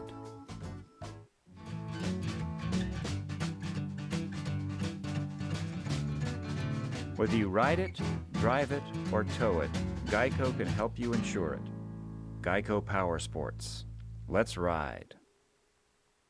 This summer, Versus is bringing the stars, the stripes, the painkillers. It's gonna be a red, white, black, and blue summer. It's just something that you're either willing to accept or you're not. The toughest athletes are gonna dish it out and take it on the chin. The competition is on, and the cost of victory is paid. The Versus red, white, black, and blue summer. The suffering continues. Pain's a good thing sometimes. All summer long.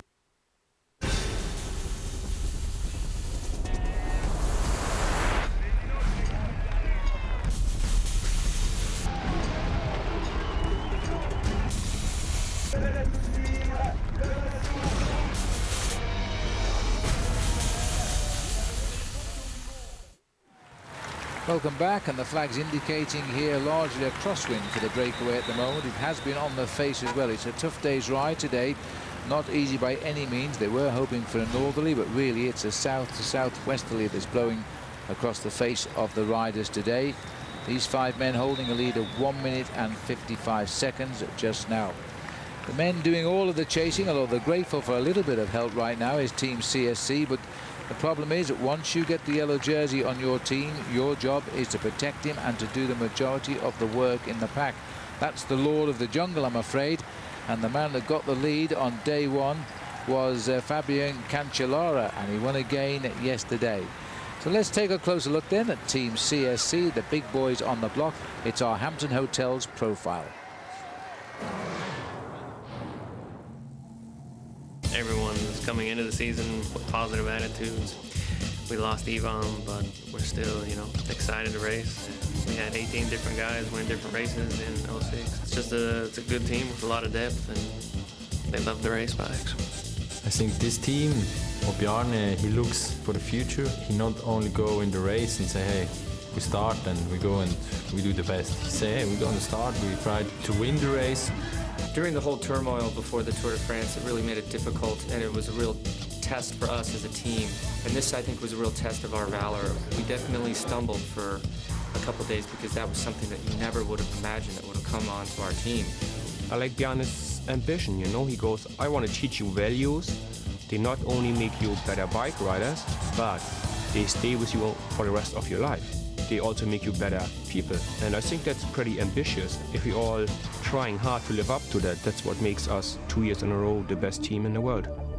We moved Carlos Sastre into his leadership position. It was really kind of on the shoulders of Bjarne to step up and really be like team director, team leader, and assure everybody that everything was going to be okay. We rallied behind Carlos, and the team really seemed to be a cohesive unit that worked for a great goal. They'd won 2 stages, and Carlos was very close to the podium. This year he has 6 months to prepare himself to be the leader. Last year he had like 3 days. I think it really showed the world as well as ourselves that we may stumble but we're not going to fall. Well, let's have a look at their lineup for the Tour de France. They've got a lot of riders who should be here, but of course you can't have them all. Carlos Sastre is their man who will try to win the Tour. Cancellara, current leader. Frank Schleck, backup #1 for the win. Jens Voigt, the leader of the workhorses. Arvidsson, a former under-23 world champion. Cuesta's a climber. O'Grady's a worker. Van der Velde and Zabriskie, the 2 Americans, are an integral part of this team, greatly respected by the boys. As we now return to the action here. So that team has its work cut out to stay top team for a 3rd year in succession. They know that, but they're certainly having a great start to this year's Tour de France, that's for sure.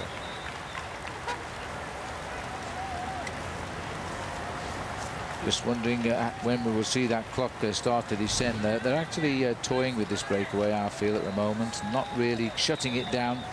They get close and they back off. Fletcher was the man who got the sprint ahead of Chavanel. But we have these 2 climbs and we're getting very close to them now.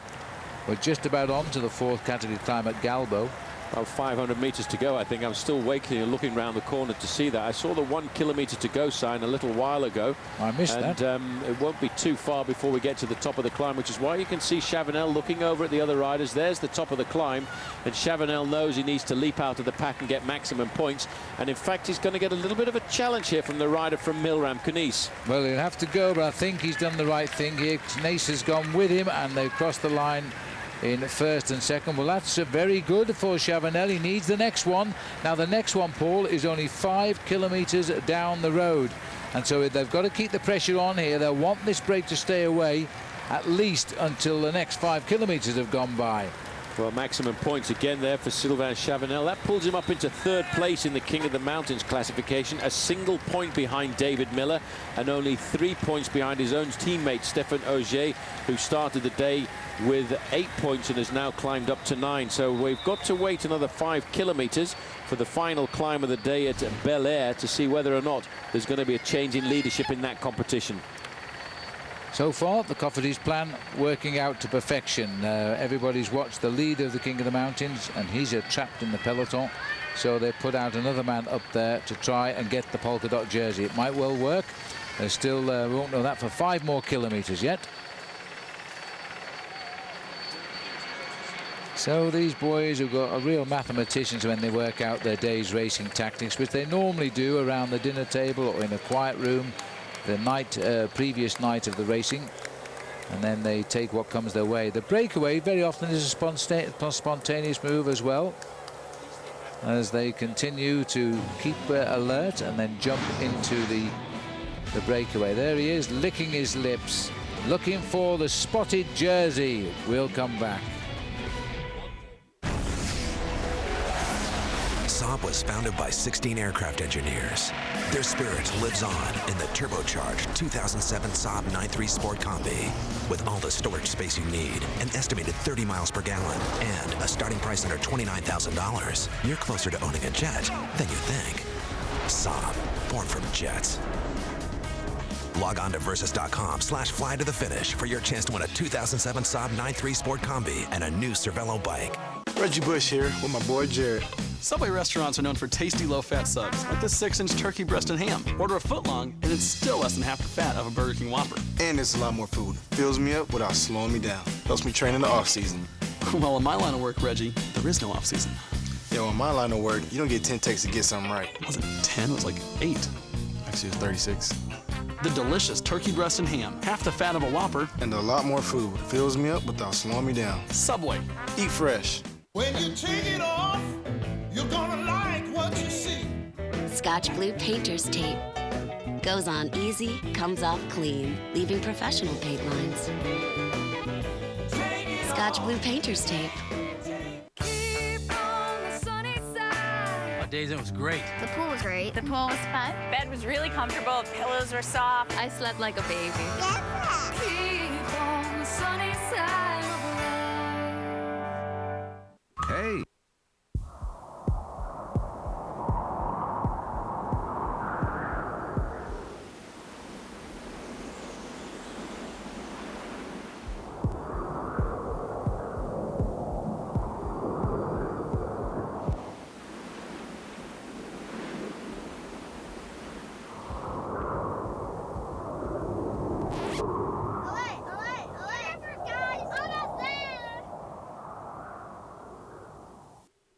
honey. Rock Bottom's Backyard Barbecue, and they're tapping that beer you love. American Dream Ale.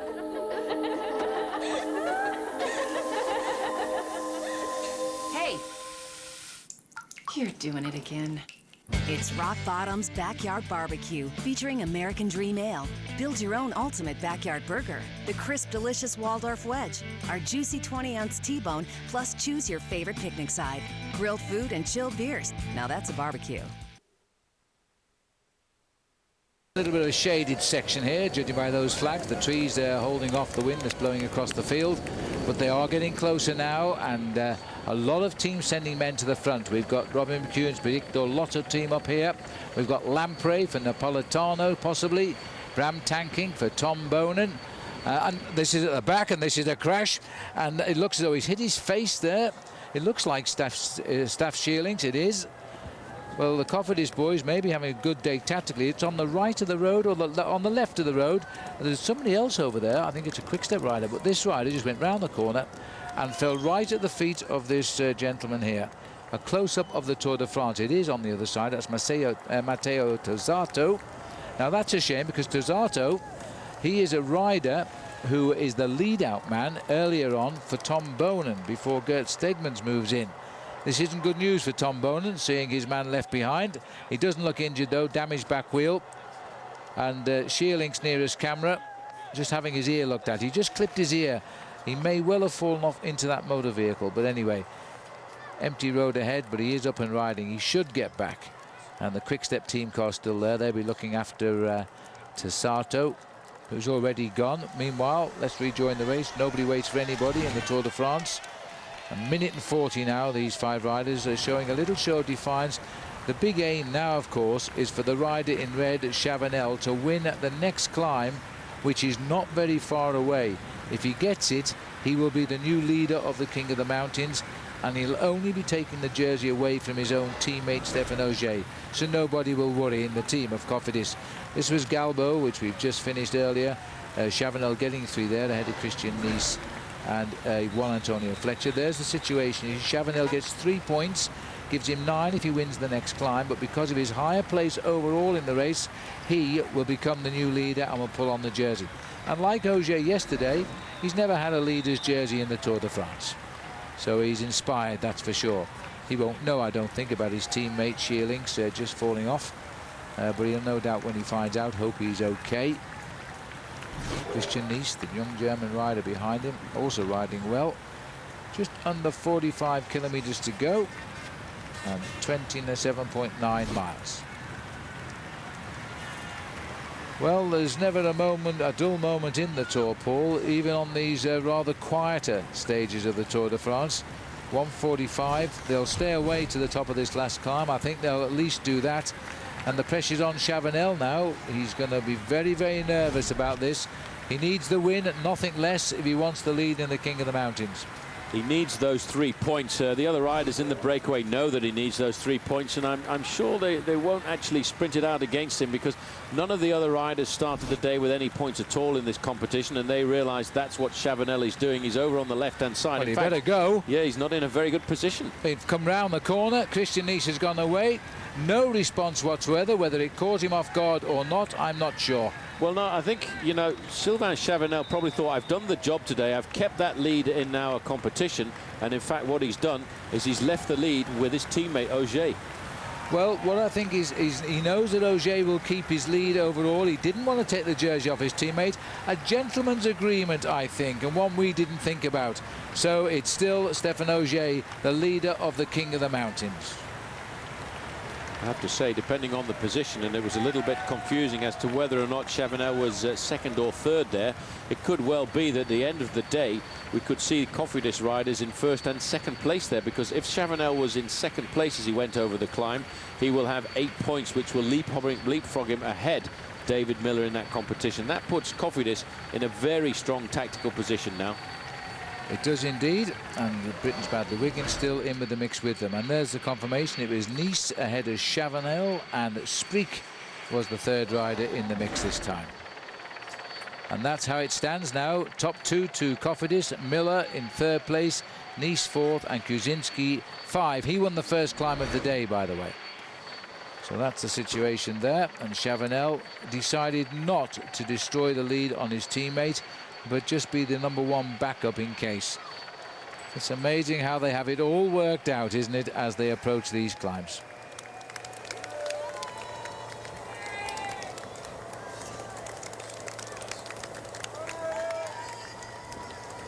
So sorry Paul, just looking at David Zabriskie coming through on the left, then Bram Tankink. Still an abundance of CSC, even though Wim van Sevenent on the left. 1 or 2 riders from AG2 are also coming up. And the gap is at 1:45 as they come through the same point now at the Bel Air climb. No more official climbs of the day, as we now just have the 1 time bonus sprint, which comes at 34 kilometers from the finish. I do appreciate that comment of yours. No more official climbs of the day. Exactly. Because once the riders go through the next bonus sprint point at Tay-sur-Vanne, there's a nasty little climb at Moracas, and that goes up to 180 meters, and that is going to hurt a few legs. Rather mean of the referees to not give it a prize for the day, but that's the way it goes. It doesn't mean all the hills are over when all the actual nominated climbs are over, as we look at the beautiful Saint-Étienne Cathedral. And the courtyard, magnificent. The only trouble is you don't get a good view of the race when it goes by here, as this was part of the Bishop's Palace, the oldest of the 12th century Gothic cathedrals, this one. Well, don't forget, tomorrow we'll be preoccupied a lot by the hills as they come towards the race. We start in Chablis, the same department we are in, and we go to Autun. And once we get down there, the rider will know they've had a real battle, the first, second category climb. You can watch it with us live at 8:30 a.m. Eastern Time. CSC will have the work cut out tomorrow to keep Cancellara in yellow. We're sure of that. And as always, increased and enhanced coverage coming to you 8 p.m. in the evening Eastern Time. So that's the Tour de France tomorrow on stage 5. But today we've got 5 riders trying to escape again. I don't think they've got much hope here. The gap is at 1:50. The Peloton are over the official hills of the day as they've just gone round the side of that beautiful cathedral of Saint-Étienne. And now it's up to them to try and hold everybody off. 1 small time bonus sprint along the way, then it's eyes down for the big finish. See you shortly.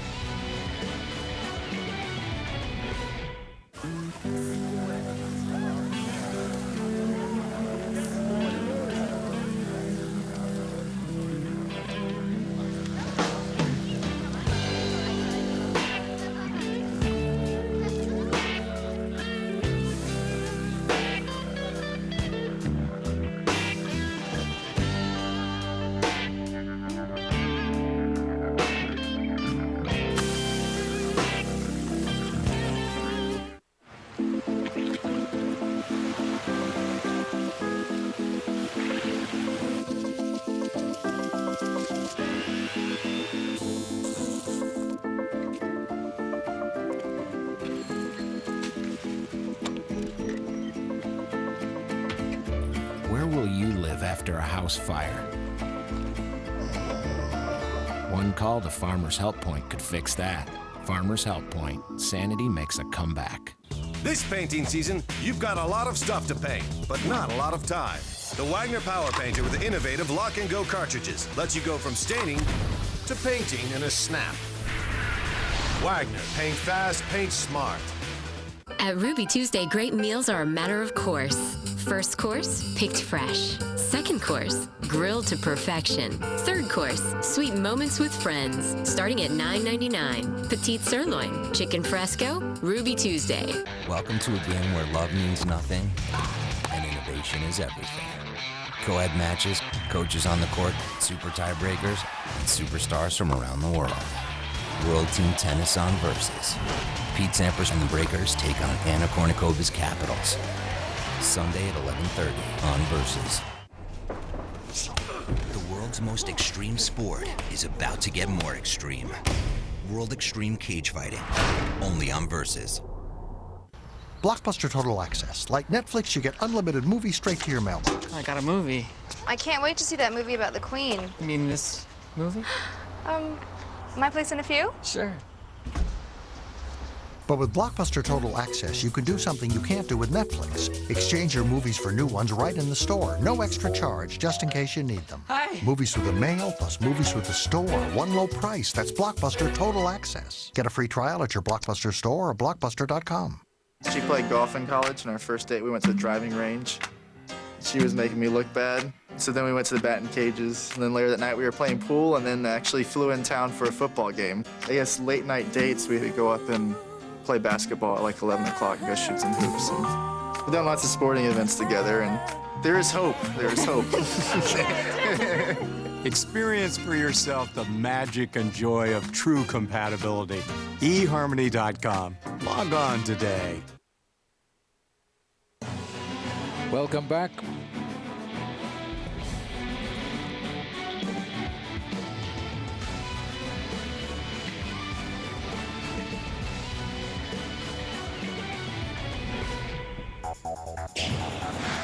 Well, this is the story so far on stage 4. A crash coming at the back of the peloton. Xavier Zandio is out of the tour, broken right clavicule or collarbone.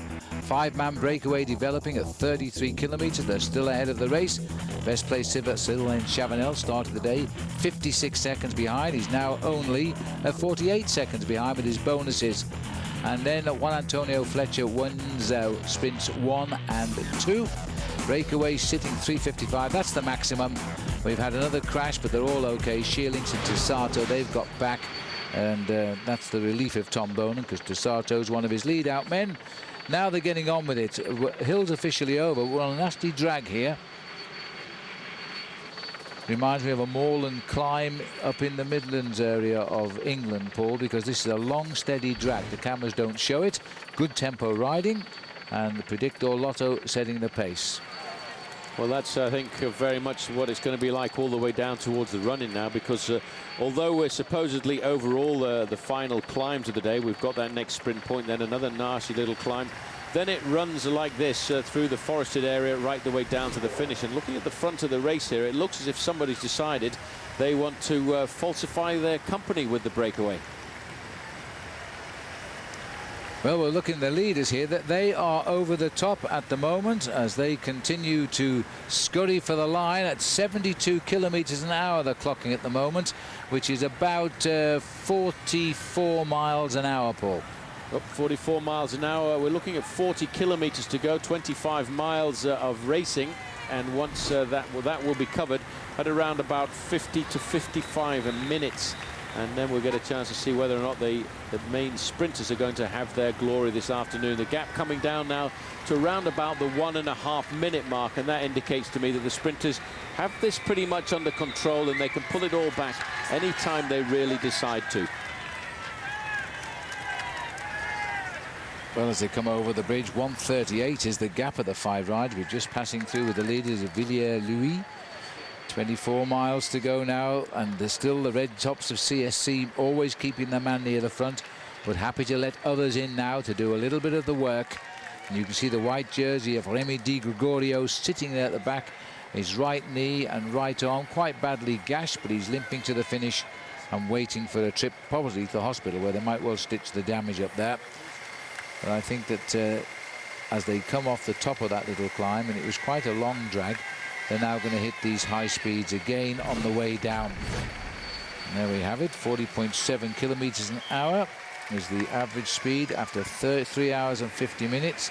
Up there, you can see the orange top, you might see the orange shorts, but those are the bicycles and the legs of Juan Antonio Fletcher. The magic of television. Let's show you now the day that Juan Antonio Fletcher won his stage of the Tour de France. It's on the road to Toulouse. It was stage 11, and this is the man who took it out. 2003. I hope I said that. I wasn't sure whether I said that or not.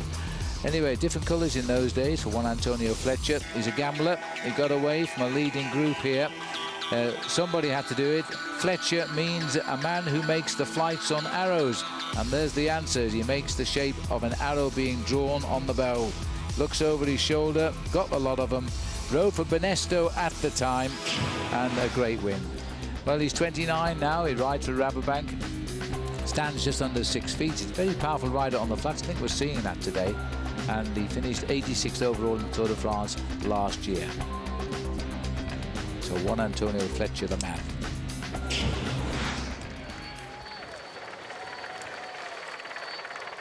Just looking at the sweep here, the 5 riders. The kilometers ticking off at around about 1 minute and 15 seconds at the moment.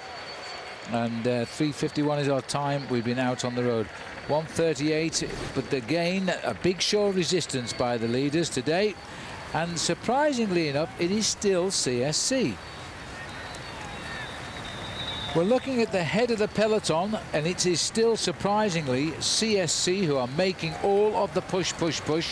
The others are helping Paul, but Jens Voigt, who has complained about the work rate of the other riders, Jens Voigt being CSC, he might have a point. Could very well have a point, but CSC are in a position here, Phil, where they actually have to defend. The man in the breakaway in the red shorts there, Sylvain Chavanel, has got himself enough points on the road this afternoon, enough time bonus seconds to actually make himself and put himself into a position of being rather dangerous to Fabian Cancellara. And CSC have announced, as we go through 1 kilometer to the final sprint point of the day, CFC, by the way they've been riding, have actually announced they want to keep the leader's jersey on Fabian Cancellara's shoulders for as long as possible. So the main field is saying, OK, you want to keep the jersey, you guys work for it. Exactly right. All is fair in love and war, and this is a big attack by Juan Antonio Fletcher. If they don't chase him, he'll keep going like he did on the road to Toulouse a few years ago, and he won the day. Well, Fletcher hasn't been first since he won at Soligny, but he is enjoying these sprints. He's won the 2 so far. He's made it a hat-trick. That gives him 18 seconds bonus today, Fletcher. But just notice how confident Sylvain Chavanel was and attentive. He knew that Fletcher was one of the strongest riders in this group. He knows his reputation. But Verdugo also had a hard time a little while ago on that 4th category climb. Has also realized that this stage of the game, you have to be attentive. You daren't let a gap appear, because if you do, it is very difficult to nail it down. Fletcher having to concentrate for a second there. Chavanel getting 4 seconds and 4 points, and Verdugo sweeping up there with the 2 points. But what he has done as far, and there's the situation in the green at the moment, not really affected by the breakaway. They're not scoring well at the finishes, so Bonan is only right in concerning himself about the whereabouts of McEwen and Zabel and the like at the moment. But you know, Chavanel picks up another 4 seconds there, Paul. That moves him up to within 44 seconds of the race lead and puts him now in 6th place overall in the race. Well, that will make him very happy, because that will also, and what's very important going into the big mountain stages, is that will move his team car up into 6th place in the convoy as well. And that is an important thing when you think about it. There you can see the Tour de France 2007. 89, bienvenue dans le Lyon. And the 89 is the department number of the Lyon, if you're trying to figure out what that was all about. Yes, you'll see that on all of the cars here. It's the last 2 numbers for the cars that come from this region of France. Well, he's up there in 6th place now, but of course to claim that 6th place overnight, he's got to finish in the big pack, and they're coming. They're under the sprint marker. Well, as they pass under there, official time gap a minute 37, 33 kilometers to go now. No more prizes left except the big one at the finish. Talking of the finish, that's the scene here in Joigny. We're just on the left in the little box. We'll see you in just a moment. Hey, I'm Bob Bloomer, your glutton for punishment. And I love my Cervelo as much as I love food.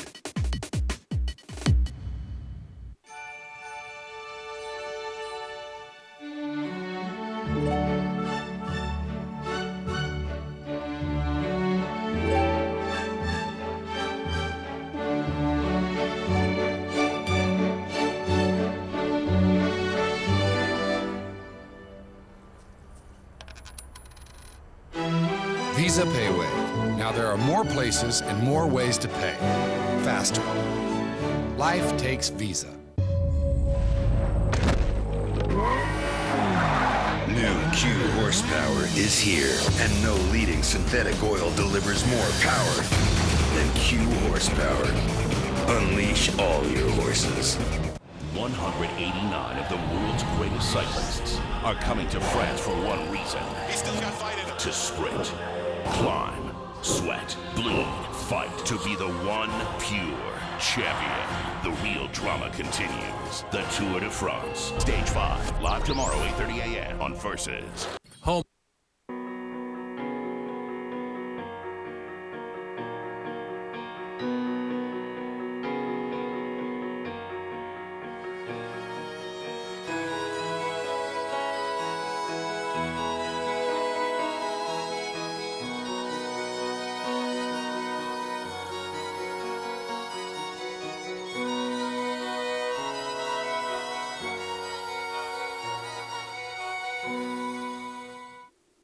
While other kids were playing games, Jenny was building sandcastles.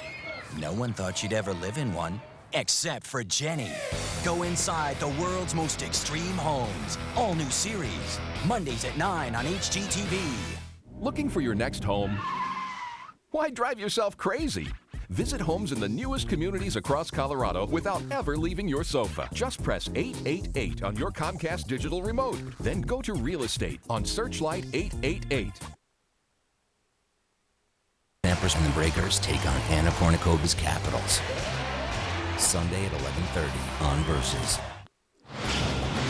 Welcome back. Well, we gave you our web poll of the day, assuming they all come together, and there's still some doubt. Which sprinter do you think will win? And here's the results. 49% of you say Tom Boonen will win, 40% go for Aussie Robbie, and 11% for Thor Hushovd. Well, Tom Boonen's your man, and let's see, it won't be long now before we get down there. Certainly, it is a great sprint for all three of those riders, so we should see a royal sprint if they catch these riders. They're getting them close, but they're hovering again, you see. We're not moving any closer now, locked at 128. Just talking about the sprinters then, Paul, who do you fancy? Well, that's if they get caught, of course. Well, I'm sorry, I'm always the bringer of doom to the breakaway. I'm convinced these guys are going to get caught here this afternoon. The teams of the sprinters have done an excellent job. They've got it all worked out over the last couple of days, although I thought they left it just a little bit too late yesterday to give us an exciting finish. I'm going for Tom Boonen here this afternoon because he's been so close. He's actually been the most consistent of all the sprinters with a second, third and a fourth place. He just needs a first place to cap it all off. Everybody's going for Tom Boonen, but they've still got to bring back these 5 riders. And Boonen, if only he knew we were talking about him, all the pressure we put on him today to deliver.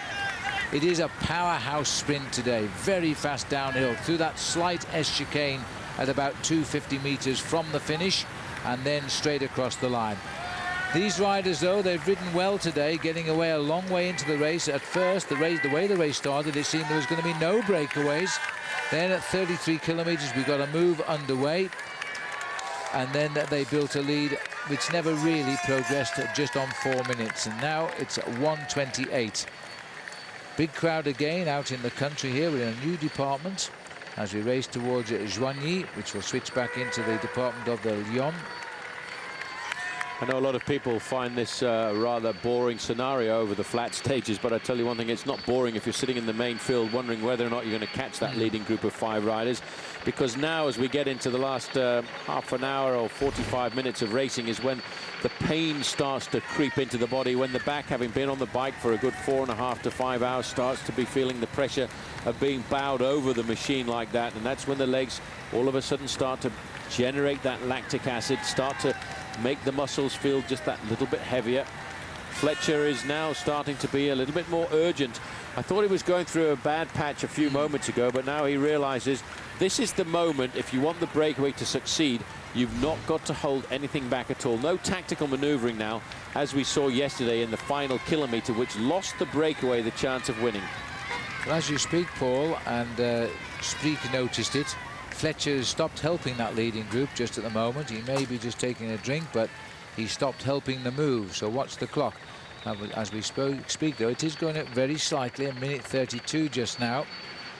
But I would have fancied Fletcher to try and go for gold alone. He's a lone break enthusiast when he gets near the finish, because he won't be winning in a sprint. I would think he'd have his hands full with this group he's with. As we watch the main field here, now try to do something about it. Just have a look up that long straight road there. You can see a mass of cars. That is what the main field are looking at. And in fact, if you look at the heart rates of the riders like Kjell Karlström, His heart rate now has crept up to 152 minutes. He's getting up to about 65–70% of his maximum, an indication that it's starting to get just a little bit grippy in the main field. Yeah, a little bit draggy too with the hills. Long straight road, but we saw these riders a long time ago with the helicopter, and they didn't really shut it down, did they? So if I was in the breakaway, I'd still be hopeful that something might happen in their favor.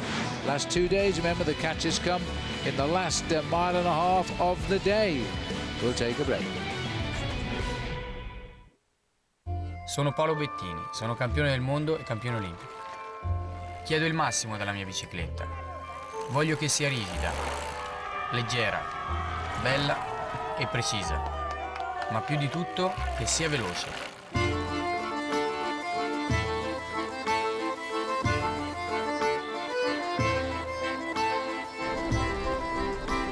Questa è la mia bicicletta. I am Specialized.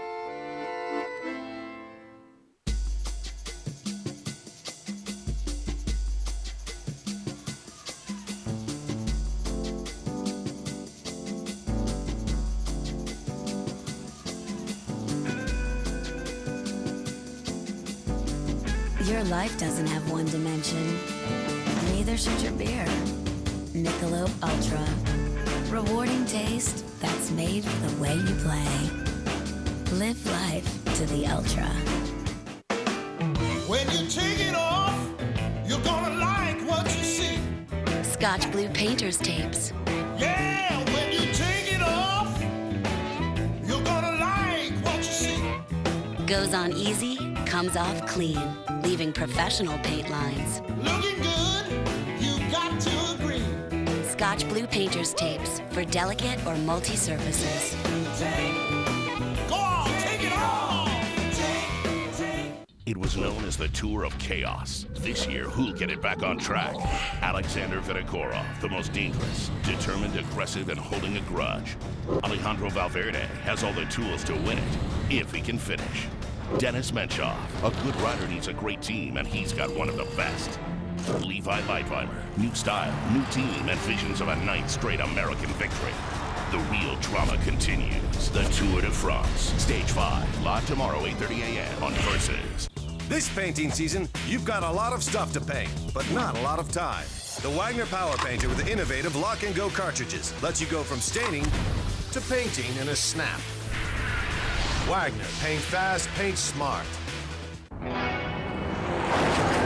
Special Agent, we have your next mission. Thanks, boss, but my car's pretty dead right now. When can you get back on the road? Hey, I'll show you. When Esurance policyholders get their cars repaired at one of Esurance's certified body shops, they can monitor repairs online 24/7. It's like watching your car come back to life. I'll be back on the road in no time. Make it your mission to save on hassle-free auto insurance. Visit Esurance.com today. This summer, get the sunblock that also blocks the bite. Bullfrog Mosquito Coast Sunblock and Repellent. Up to 8-hour protection against harmful rays and pesky bites without the odor. Bullfrog Mosquito Coast. Block the burn and the bite.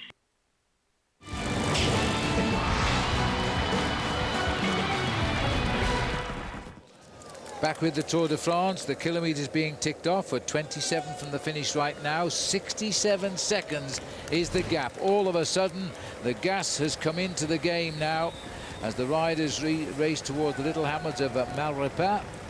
67 seconds is nothing, but they're breaking out of the forest here, which is a huge forest, and now they should see the breakaway on the long straight roads. Maybe not just yet, but they will very shortly as their Bram-Tankingers on the front. Well, we're just watching the clock slowly tick off now, Paul, as the speed has clearly increased. There's the riders down there. They're still holding a consistent speed, but the peloton has stepped it up. Just over 16 miles to go, and the riders now are going to be in sight on this straight, I think.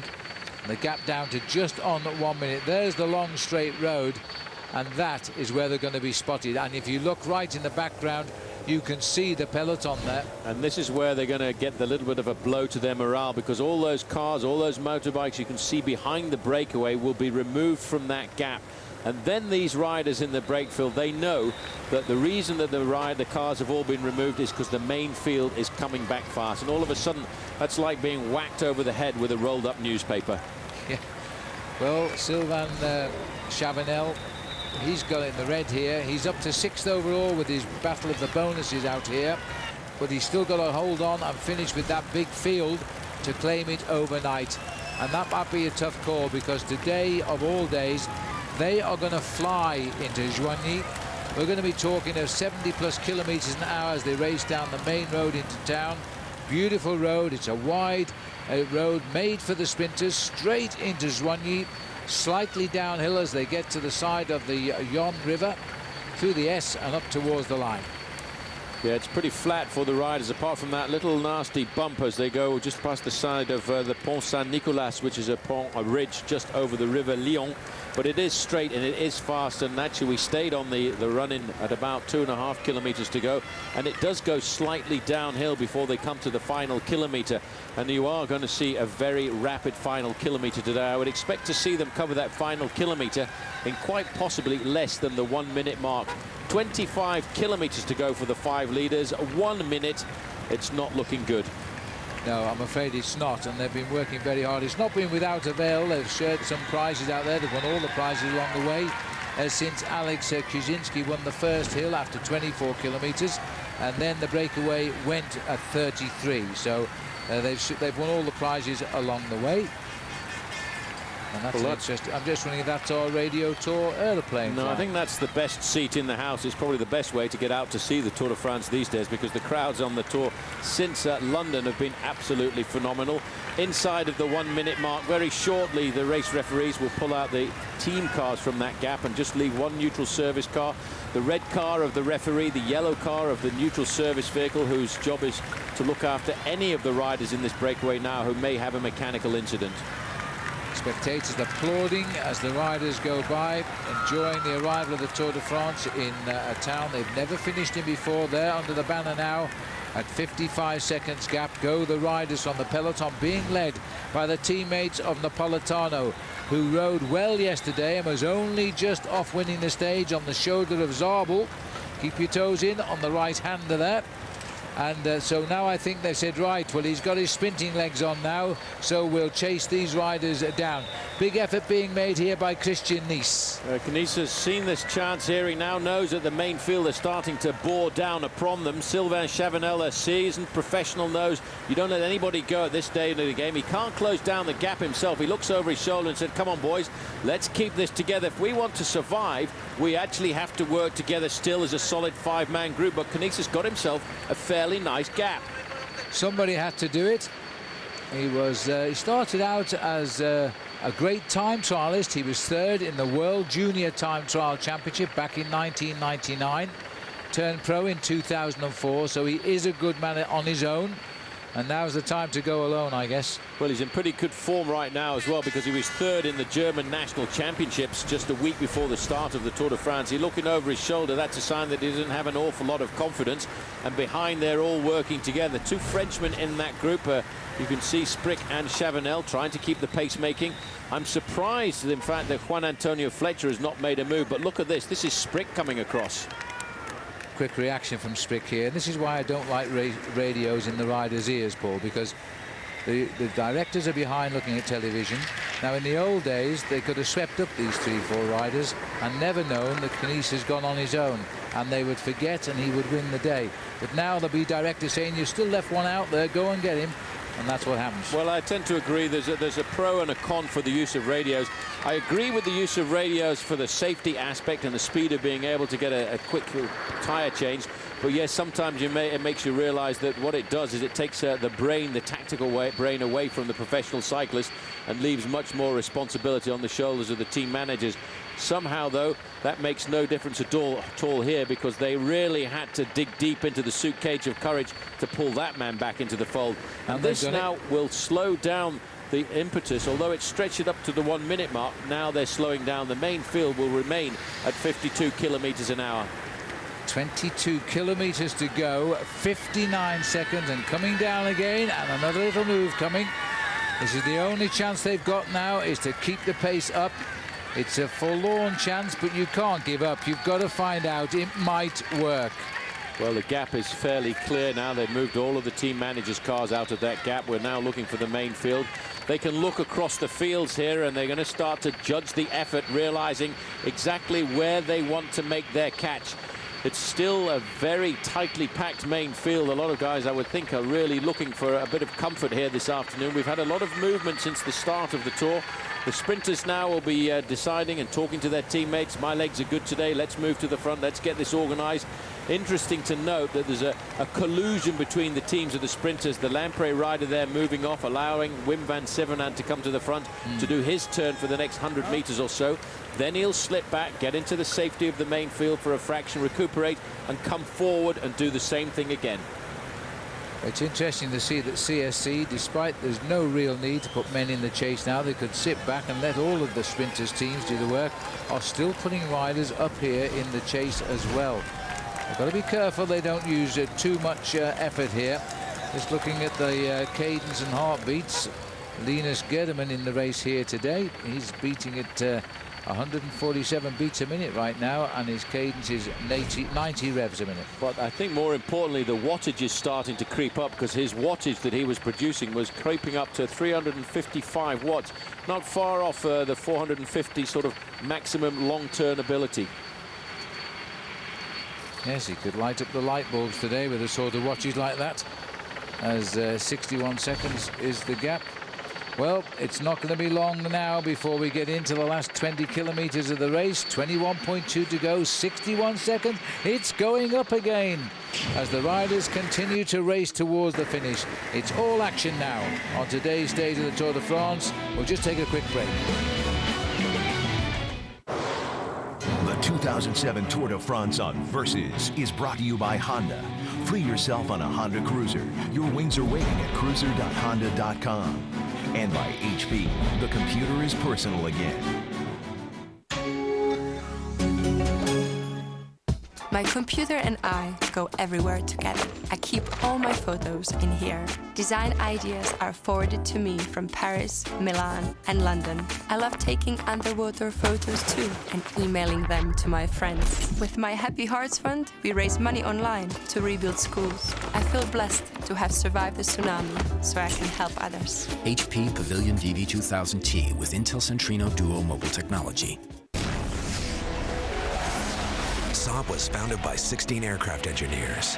Their spirit lives on in the turbocharged 2007 Saab 9.3 Sport Combi.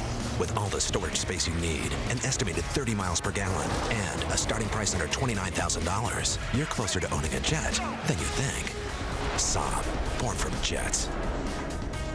Log on to Versus.com/fly to the finish for your chance to win a 2007 Saab 9.3 Sport Combi and a new Cervelo bike.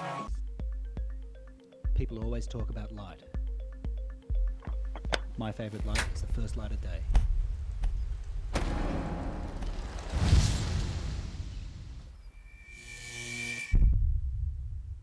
World Team Tennis on Versus. This week, Pete Sampras and the Breakers take on Anna Kournikova's Capitals. Sunday at 11:30 on Versus.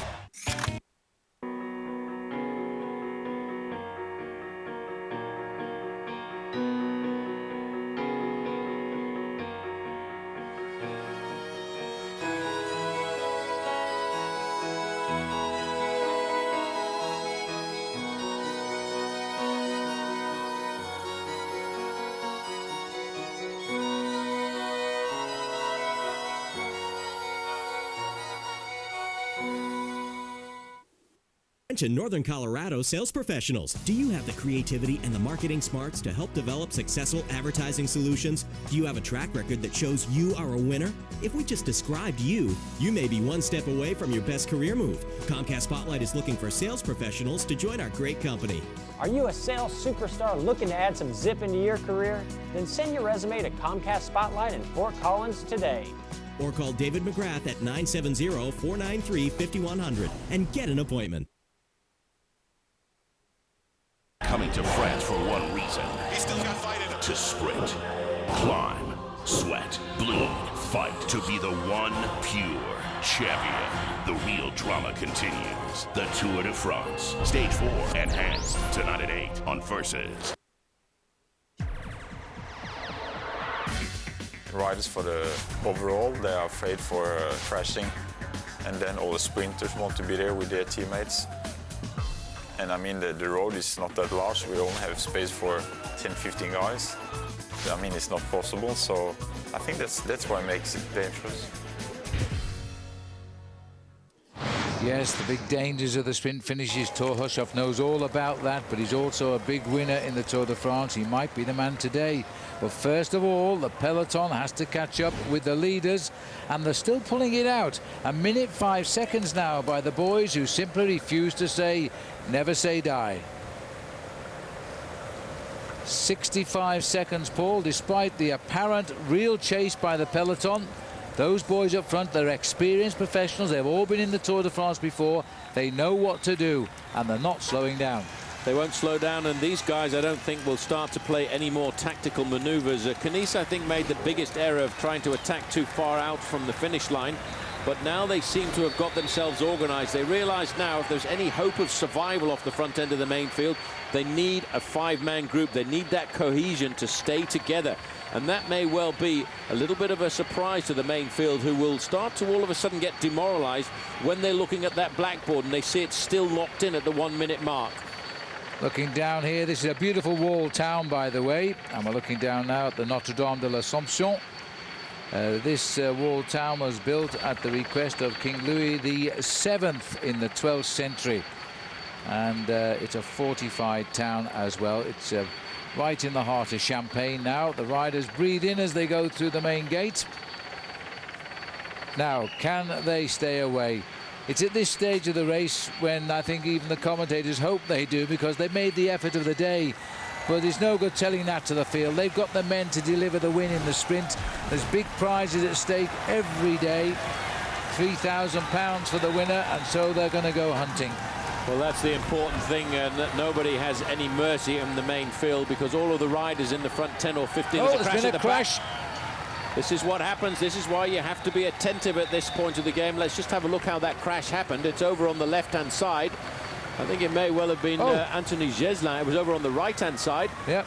And it was in the middle as well, everywhere. Well, it's Geslin on the floor, but he's got Johan Schopp, his teammate, and I think Vogler, who's involved as well. Geslin's left behind. There was a Rabobank rider on the right.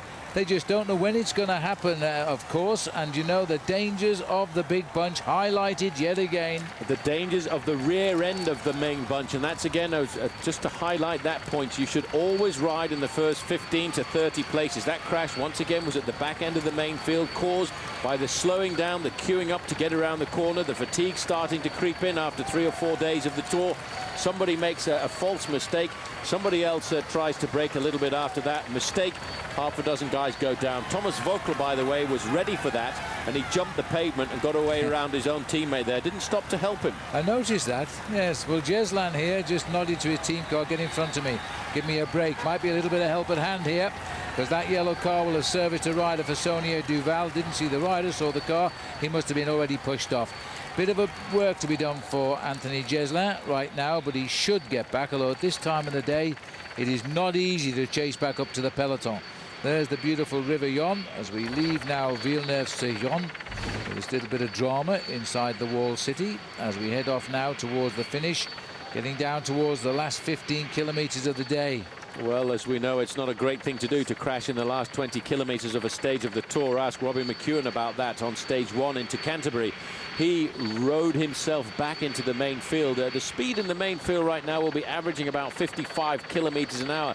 And to regain the main field is a very difficult thing to do. But then to get back up to the front of it and think about trying to win the sprint is normally an almost impossibility. McEwen did that on stage 1. But right now what he's thinking about is staying at the front end of the main field and keeping out of danger.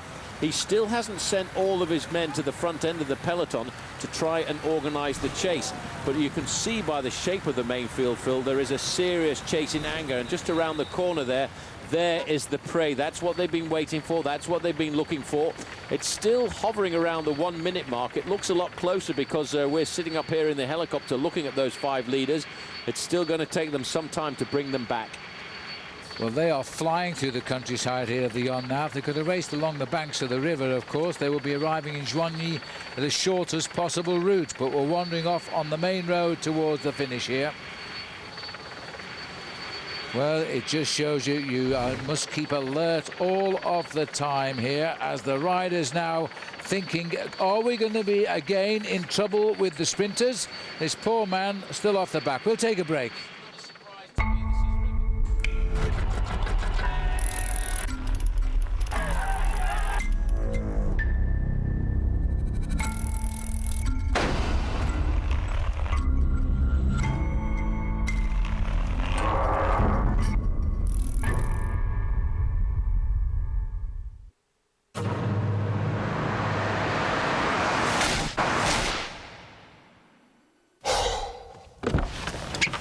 Who wants to be stranded with a flat tire? Changing tires out here could be dangerous, but with these tires, I don't need to worry. Well, I guess I'll be on my way.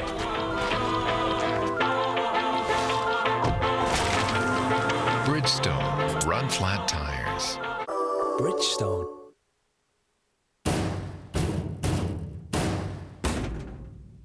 With Herculiner, it's easy to roll on a truck bed liner. It won't chip, flake, or peel. Herculiner is the only one with a textured rubber and polyurethane formula. It'll turn any truck bed into a tough, skid-proof, rust-resistant surface. Do it all yourself for less than $100. With Herculiner, the tough comes easy.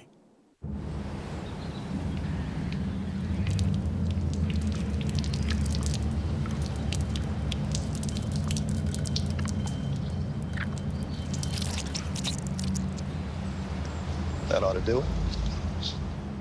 Assuming you've done enough for retirement doesn't make much sense either. That's why you should invest with Edward Jones to make sure you're on the right track. Because 2 out of 3 Americans are unprepared for retirement. Don't be one of them. Edward Jones, making sense of investing. The time trial. The clock and road are constant. But this bike cheats the wind.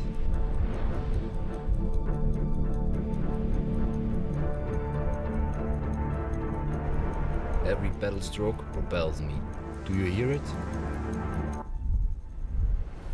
This bike handles, this bike is aero, this bike is my advantage. I am Tom Bonen. I am specialized.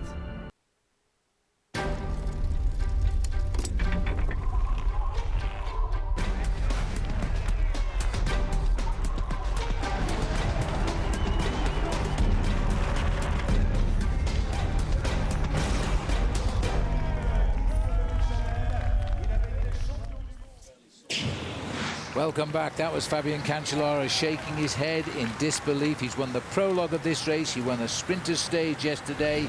He is now being brought back to the leading group by his team and by the other sprinters' teams. But I can't see him winning today. This is going to be a pure sprinter's stage. But they've still got to close half a minute to the leaders. Now, every sprinter's put riders up here now. The mauve jerseys are there for Mark Cavendish. The blue jersey of Cedric Vasseur is there for Tom Bonen. The mauve and blue jerseys are there for Napolitano. Haven't seen too many of Zabel's men up there, but he's got a rider in the leading group. He has a man in the leading group, but there you can see, Phil, the 30-second gap just around that sweeping bend are the remains of the breakaway. The 5 men who took off very early on in the stage. The main field now have got them completely and utterly in their sights. There's absolutely no chance that those 5 men are going to survive. These are ideal roads for the main field. You can almost feel the speed as they go past the cornfields there on the right-hand side. That banner there is going to indicate 10 kilometers to go. A lot of movement, a lot of excitement, a lot of nervousness in the main field. There's no one team yet, though, Phil, taking complete control. They're looking up there. They're trying to hear what the noises are. The helicopters are above them. They know it's dangerous. Nobody wants to go down. Well, this is the difference between this race and the days of Mario Cipollini, the great sprinter. There's no team can hold this lot together. Nobody can control it. It is a free-for-all. We are underneath the 10 kilometer to go banner now with the leaders, and as we pull back, never a good sign for a wide angle lens on the camera shows now the charge of the light brigade. They are just on 20 seconds back of those leaders and closing fast. Well, they're in a big long line there. We're hovering here not too far away from the finishing line, but that main field is charging into town at about 55 kilometers an hour. There's a lot of pressure disappeared from that leading group of 5 riders, but nearly every team of the sprinters is represented in the work that's being done at the front end of the main field. Fabian Wegmann there in the white jersey, champion of Germany. He's working for Forster. The green and white is the Crédit Agricole team. They're working for Thor Hushovd, who he must have recovered his early little visit to the team, the race doctor's car, and now decided that he wants to have a go at this. That is a mass of riders, Phil. There's a lot of work being done as we move forward like this. We're very shortly going to catch the 5 leaders because the gap is there. They're almost in the main field after a long day at the head of the race. Well, it has been a long day too. 33 kilometers out they went. We're coming to the end now. They've been in the lead for 155 kilometers or so today. And looking over his shoulder there is Christian Nice. He knows now the boys aren't too willing to help him anymore. They feel the catch is inevitable, so it's time to go. Mathieu Sprick has gone. A good spot there by Nice, and at the same time by Fletcher. Well, Fletcher's always looked tired, but he is such an opportunist. He's decided to give it his best shot. They might lose a couple here. They've lost a couple here.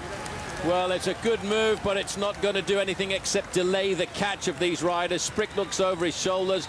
He would have kept going if he'd been on his own, but Fletcher, the true professional, is not giving any gifts away just in case he wanted to be there. But the main field, Phil, have got this pretty much under control. Chavanel there with Verdugo back in the main field. There's going to be a little bit of confusion as they get caught. Look at the long line of blue riders just up to the front left-hand side of that peloton. That is Tom Boonen's line, waiting in the wings, waiting for the moment to start winding up for Tom and try and launch him into the attack. Boonen is the kind of sprinter like Mario Cipollini of old, like Alessandro Patacchi, needs a long, fast catapult to the line, whereas Robbie McEwen, on the other hand, likes a little bit of confusion, likes to find his way through the gaps and then come out at the last moment. We're looking there at approximately 11 seconds as Sprick has not got very much left. You can see Fletcher is being attentive, and all of a sudden it's a big move from Knies. But again, I think just delaying the catch. Well, they've got to do this because it also annoys the rhythm of the chasers, and it can happen. You break away and win the day, and Christian Nice has gone. And quickly onto his back wheel yet again comes Juan Antonio Fletcher, while this time they send Mathieu Sprick back into the pack. Now there's 2, and now it's Fletcher, the final death throes of the breakaway that were 5 less than a kilometre ago, and Christian Nies has joined on. The field are just delaying it now, just waiting, because they know if they wrap it up, other riders will attack, and when that happens, more confusion arises. That's the one thing the professional sprinters don't want. They don't want confusion. They want to be able to hold their place in 6th, 7th, 8th position in that line without anybody coming up and swamping them on the left and or the right-hand side. They need to just hold the position there, try and stay calm and collected until they get into the last 300 meters, and then they can unleash that sprint and push themselves to speeds exceeding 60 miles an hour. It really is the catapult effect. You have to use the slipstream of the riders in front of you. A little bit of confusion there. There's a lot of movement over to the right-hand side, packed together on the left-hand side of the road. That indicates it's still that southeasterly wind pushing the riders right across the road there. It's always dangerous to be in there. You've got to keep your hands away from the brakes, otherwise if you touch them, whoosh, you're straight down through the middle of that mess. 6 or 7 seconds is all that remains now for the couple of survivors out front. Liquigas are moving their men forward on the right. Here we are, the handshake, it's all over. Thanks for the ride today. I'll see you again during the next 2.5 weeks of the Tour de France. Perhaps they will just ease back into the field now, as there's a big change here, because it is Tom Bonen's team who's taking the line up on the outside. A big change of order at the front as Tom Bonen in the white helmet is negotiating up on the outside. The Breton flag flies on the right, indicating the crosswind.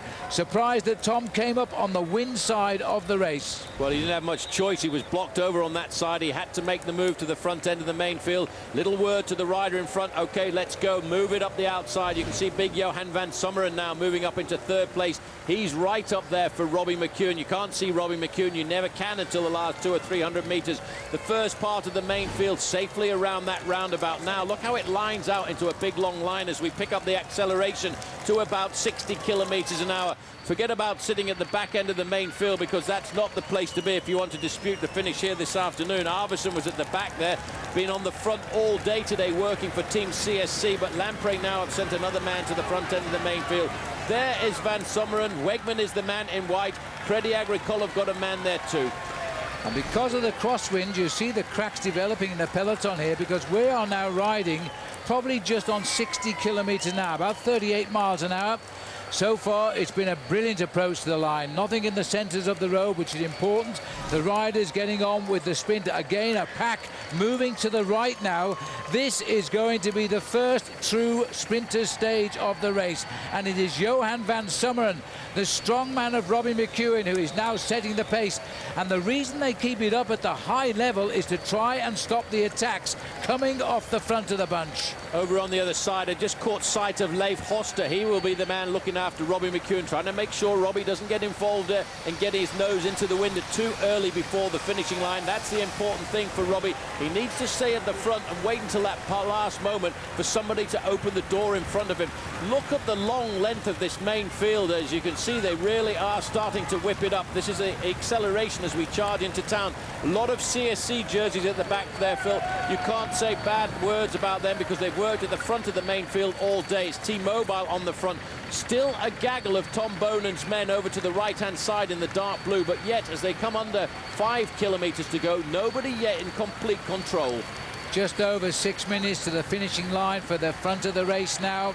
The back of the race just wants to get down there. The teammates are trying to locate their sprinters, get hold of them, put them in the right place and scurry them through to the front of the peloton. The green jerseys of Liggett, the mauve jerseys of Mark Cavendish and his T-Mobile team. He finished 9th yesterday. He's proved he's up for this race, even though he's had 2 crashes so far. As they run down towards the finish, he could be in the mix there. McEwen, no matter how hard we look, we can never find this rider in the bunch until suddenly he appears there. You can always pick out Tom Bonen. He's a big, solid man. He wears a white crash helmet, and there's a quick-step rider decided it's all over for him. Well, he's done his job. He's kept the blue train up at the front, but there's another blue train up there as well, but this time it's pale blue. There's a 3-man line, and that'll be the line of Eric Zabel. He'll be looking for the wheel of Tom Bonen. 4 kilometers to go, and still a lot of confusion at the front end of the main field. A lot further back in the race, though, Remy de Gregorio, well, he's been the hero of the day. He's going to finish this stage of the Tour de France, but at 4 kilometers to go, I think I'd rather be looking at the front end of the bike race. Yes, I'm afraid you're absolutely right. We can understand, though, it's his first tour. He is French, and we're in the hands of the French cameras, but he'll come home.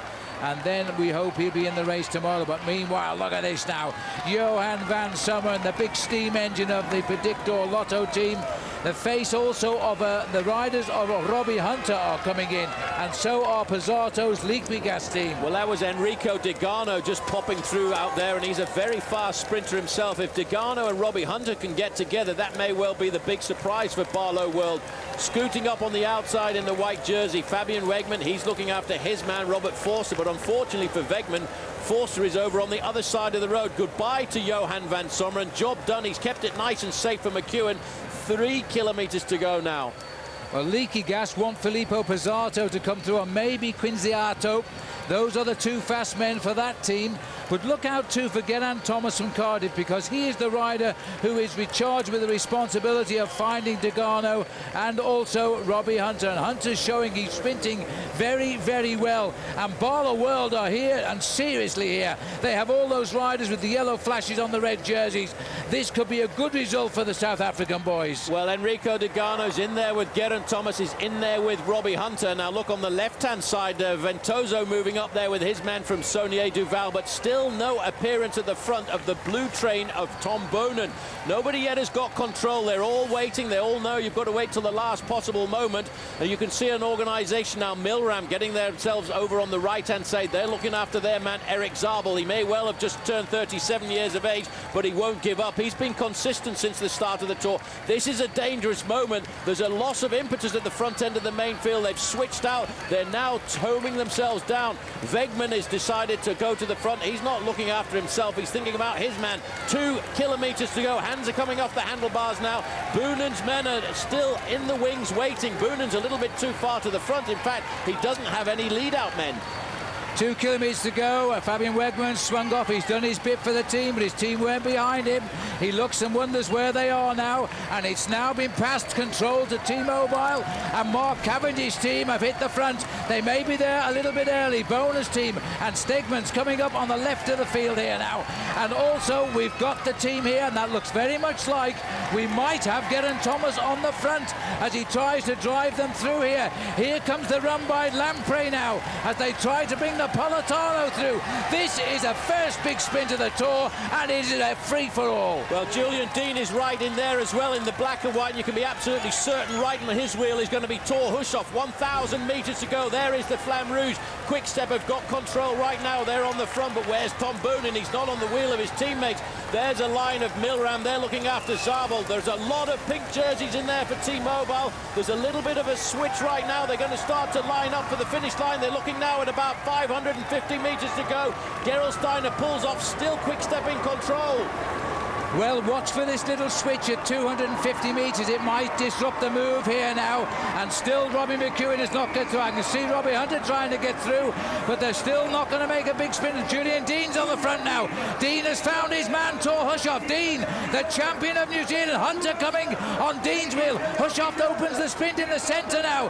But Foster trying to get through on the right here as now Thor Hushoff hits the line at last. Well, Thor Hushoff was perfectly set up for that win there by Julian Dean. I just saw the black and white jersey. The Kiwi national champion was right in the right place. He sacrificed himself completely. You need a sprinter to lead out a sprinter, and Big Thor has not been superb over these last couple of days, but at the end of the day, when you're set up like that by Julian Dean, you have to say thanks very much, mate, and you have to finish it off. And Robbie Hunter there gets closer and closer. Zabel is there, Frere is there, Foster is there, Napolitano is there.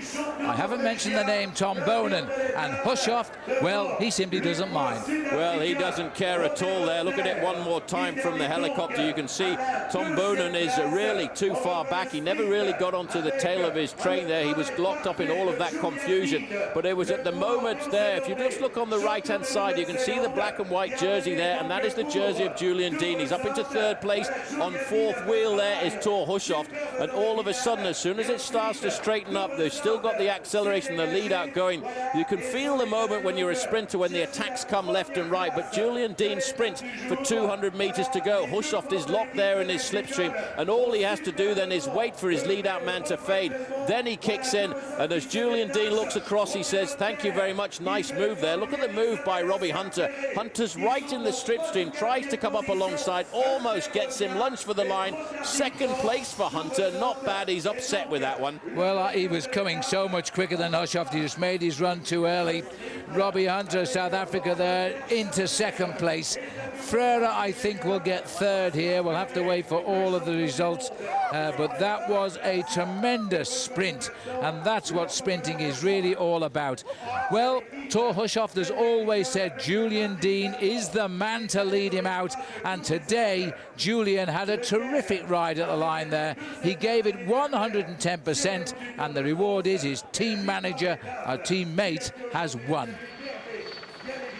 So what a great result that was for Thor Hushoff. He's persevered, he's been on the floor, he's even watched the finish on a video screen because he was stopped behind the crash in Ghent, and now he's popped up with this big win. And well, the town of Joigny has got a very memorable finish to remember by. This was the first time the Tour de France had ever come here. Robbie Hunter, look how quick he's going, but the line came too soon. Well, we'll take our usual quick break. When we come back, we'll have as much as we can get you on live coverage of the Tour de France. Saab was founded by 16 aircraft engineers. Their spirit lives on in the turbocharged 2007 Saab 9.3 Sport Combi. With all the storage space you need, an estimated 30 miles per gallon, and a starting price under $29,000, you're closer to owning a jet than you think. Saab, born from jets. Log on to Versus.com/fly to the finish for your chance to win a 2007 Saab 9.3 Sport Combi and a new Cervelo bike. Wouldn't you know it? One moment we're on the road to romance, when suddenly it gets interrupted. That's why for guys like me with ED, there's Cialis. Cialis is the only erectile dysfunction tablet clinically proven to both go to work fast in as little as 30 minutes for some men and work up to 36 hours. The fact that Cialis can work fast is great, but having up to 36 hours gives me the option of being ready once the moment is finally right. Tell your doctor about your medical conditions and all medications and ask if you're healthy enough for sexual activity. Don't take Cialis if you take nitrates for chest pain, as this may cause an unsafe drop in blood pressure. Don't drink alcohol in excess with Cialis. Side effects may include headache, upset stomach, delayed backache, or muscle ache. To avoid long-term injury, seek immediate medical help if you experience priapism, an erection lasting more than 4 hours. If you have any sudden decrease in vision, stop taking Cialis and call your doctor right away. Why ask your doctor about Cialis? Because even after an interruption, you can still be ready. When the moment is right, you can be ready with Cialis. My computer and I go everywhere together. I keep all my photos in here. Design ideas are forwarded to me from Paris, Milan, and London. I love taking underwater photos too and emailing them to my friends. With my Happy Hearts Fund, we raise money online to rebuild schools. I feel blessed to have survived the tsunami so I can help others. HP Pavilion DV2000T with Intel Centrino Duo mobile technology. Jared here with home run champ Ryan Howard. Everyone knows Subway restaurants for tasty low-fat subs. Like this 6-cent Subway Club. Make it a foot long, and it's still less than half the fat of a McDonald's Big Mac. But the real surprise, it's got twice the meat. Fills me up so I can hit the long ball. Less fat. More meat. Less fat. More meat. You know, your defense is really underrated. Oh, thank you. But still more meat. The delicious footlong Subway Club. Less than half the fat of a Big Mac. With twice the meat. It's what I call a fit footlong. Subway. Play hard. Eat fresh. That's a terrible toss. Welcome back. We're looking down the valley of the Yonne River here. We finished in Joigny. We've seen the best sprint of the Tour so far, for the pure sprinters that is.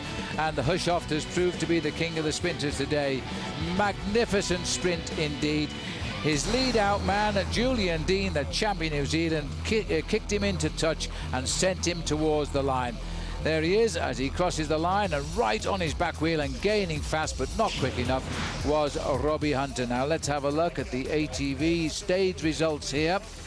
We can bring them to you. I think we can. Yes, there they are. These are the Honda ATV stage results. Tor Hushoft winning ahead of Hunter. Oscar Freire getting in. He's getting better. Eric Zabel fourth. Napolitano in fifth place. And Tom Bonan, by the way, swept out of the top 6 today.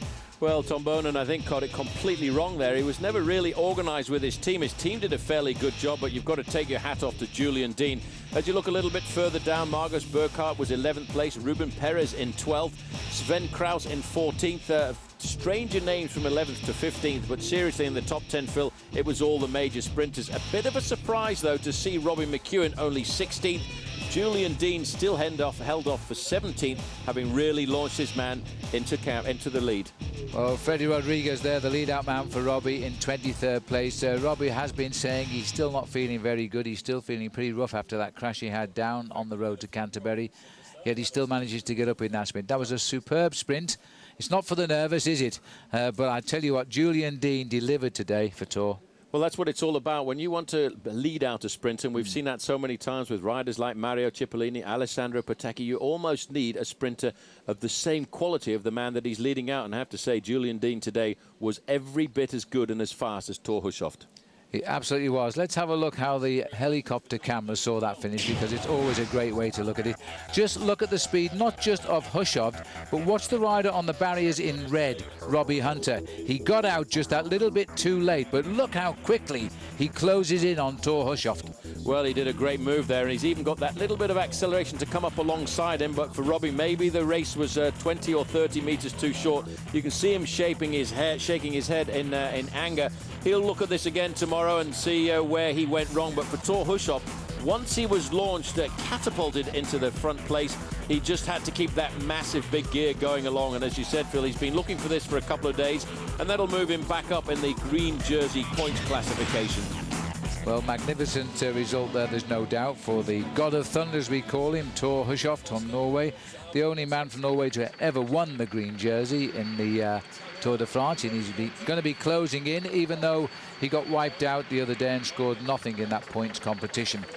There's a lot of riders finding their feet here, but are you noticing there's no one team in the Tour de France this year can control that peloton?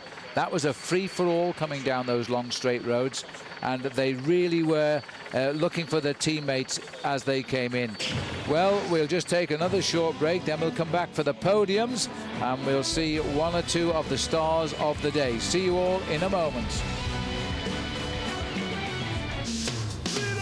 It's time to feel free with Chase Freedom. Feel free to choose points for rewards like travel. I'm free to do what I want. Or feel free to choose cash back. I'm free. Then feel free to change back again. In the old time. Without losing a thing. That's freedom. That's Chase Freedom.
There is a breed of man that competes for reasons that may not be entirely obvious.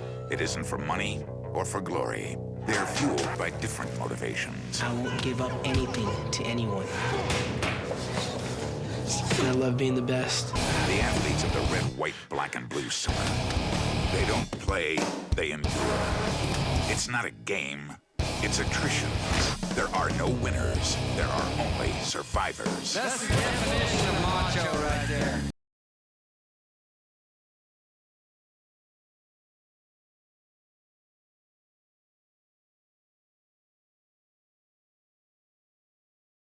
This is not a sprint. This is a death march. Oh, dear me. Very nasty tumble there. And that is a horrible crash.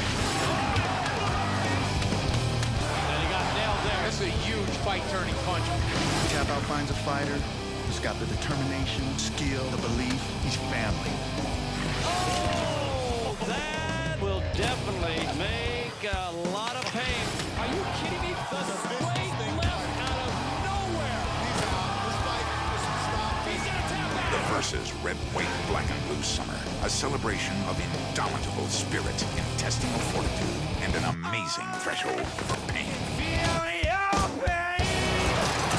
The Versus Red, White, Black, and Blue Summer continues all summer long. Well, we're back with the Tour de France. Slightly less exciting at times, but right now we've seen a superb sprint here today. We're looking down on the town of Joigny. First time finish here at the end of the 4th stage and the 5th day of racing. And a great win by Thor Hushovd in the first pure sprint of the day. And we can go straight to the podium now as Thor comes out and salutes the crowd. Well, I think the thing to remember, Phil, is in fact this is Thor Hushovd's first win of this season. And that's hard to believe because this man is a great sprinter. He's one of the top sprinters of the world, but he's had a very difficult time finding his form this season. And this might just be the click that turns him into great condition for the rest of the Tour. Well, this is 5th ever stage win in a Tour de France. He also won at Bourg-en-Bresse. We're going there this weekend, and he's won in Quimper, Strasbourg, and last year, you may remember, he won the final stage into Paris. He packs a punch, but he hasn't actually shown any form really, until today. Well, he struggled. We've seen him racing in the early part of the season, but maybe that's what he's looked for. He's done a little bit of a Robbie McEwen and tried to hone his season and his printing skills for the 7th month of the year, the month of July, which everybody and every rider really wants to show off their wares at, because it is the biggest sporting event in the world on an annual basis. And for Thor Hushovd, riding to the front, riding to the finish line in front of all of those great sprinters there is a very special moment. Zabel on the right, gritting his teeth. Frere in his slipstream. And Hunter off to the left. Let's remind ourselves then, the Honda ATV results. Hushovd gets it ahead of Robbie Hunter, who's pretty annoyed with himself tonight, but he's sprinting so well. Oscar Frere 3rd. Eric Zabel at 37. Sprints home 4th. Danilo Napolitano in the frame again after 3rd yesterday, 5th now. But the man has kept the maillot jaune. Fabian Cancellara, life at the top though, is closing in on him. He only now has a 29-second lead over Thor Hushovd, because Hushovd today collected a 20-second win bonus. A little bit of a problem, though, tomorrow for Fabian Cancellara. He's had that yellow jersey on his shoulders for the last few days since we left London, but tomorrow, for the first time, we start to look at some serious climbs. There's a 2nd category climb with 40 kilometers to go. There's a 3rd category climb with 15 kilometers to go, and it may well be that that jersey's just a little bit too heavy for Fabian Cancellara. We might tomorrow see a new name at the top. I just got a feeling the pressure will go on the CSC team tomorrow as he receives congratulations again. Remember, he has led this race since day one. Let's have a look at the Michelob Ultra standings. Cancellara, there it is, 29 seconds only now over Hushovd, 33 over Cloden. He stays the same. Miller, also like everybody else, drops down 1. George Hincapie drops down 1. Gaps are the same. Wiggins down 1. Chavanel up from the depths into 7th. Vladimir Gusev will keep his white jersey as best young rider. Tom Bonan comes in at 9th. And Vladimir Karpitz completes the top 10. A bit further down, Astalosa 11th. Big danger for overall win. Vinokurov sits proudly in 12th. And Kinziato, I thought he might have been in the sprint today. He was 14th. And Benoit Vorenard in 15th place for Française des Jeux. Great mix of names there in the leaderboard at the moment. Gutierrez, time trial champion there as well. Now to the green jersey competition. Big Tom Bonan, still a question mark on his sprinting, Paul, but he's still got the best jersey for points at the moment. Well, he is the most consistent rider in the sprint so far, with a 2nd, 3rd and 4th place, and that's the important thing. If you want to win the green jersey, you've got to finish in the top 10 every time you have a chance as a sprinter. And at the end of the day, it was a little bit of a confusing sprint down towards the end, because not only did Tom Bonan miss out in the sprint to the line, so too did Robbie McEwen. But as far as Tom Bonan is concerned, he announced before the start of the Tour de France, Phil, that his major goal was to take that green jersey all the way up to Paris. Well, Tom Bonan goes off to have a shower. He's got another clean jersey for tomorrow, and we are hearing that now Craig Hummer is down there, and he's with Thor Hushovd. Craig. Tor, you told me this morning that you needed a win. How much of a relief is it to finally get that first victory this season?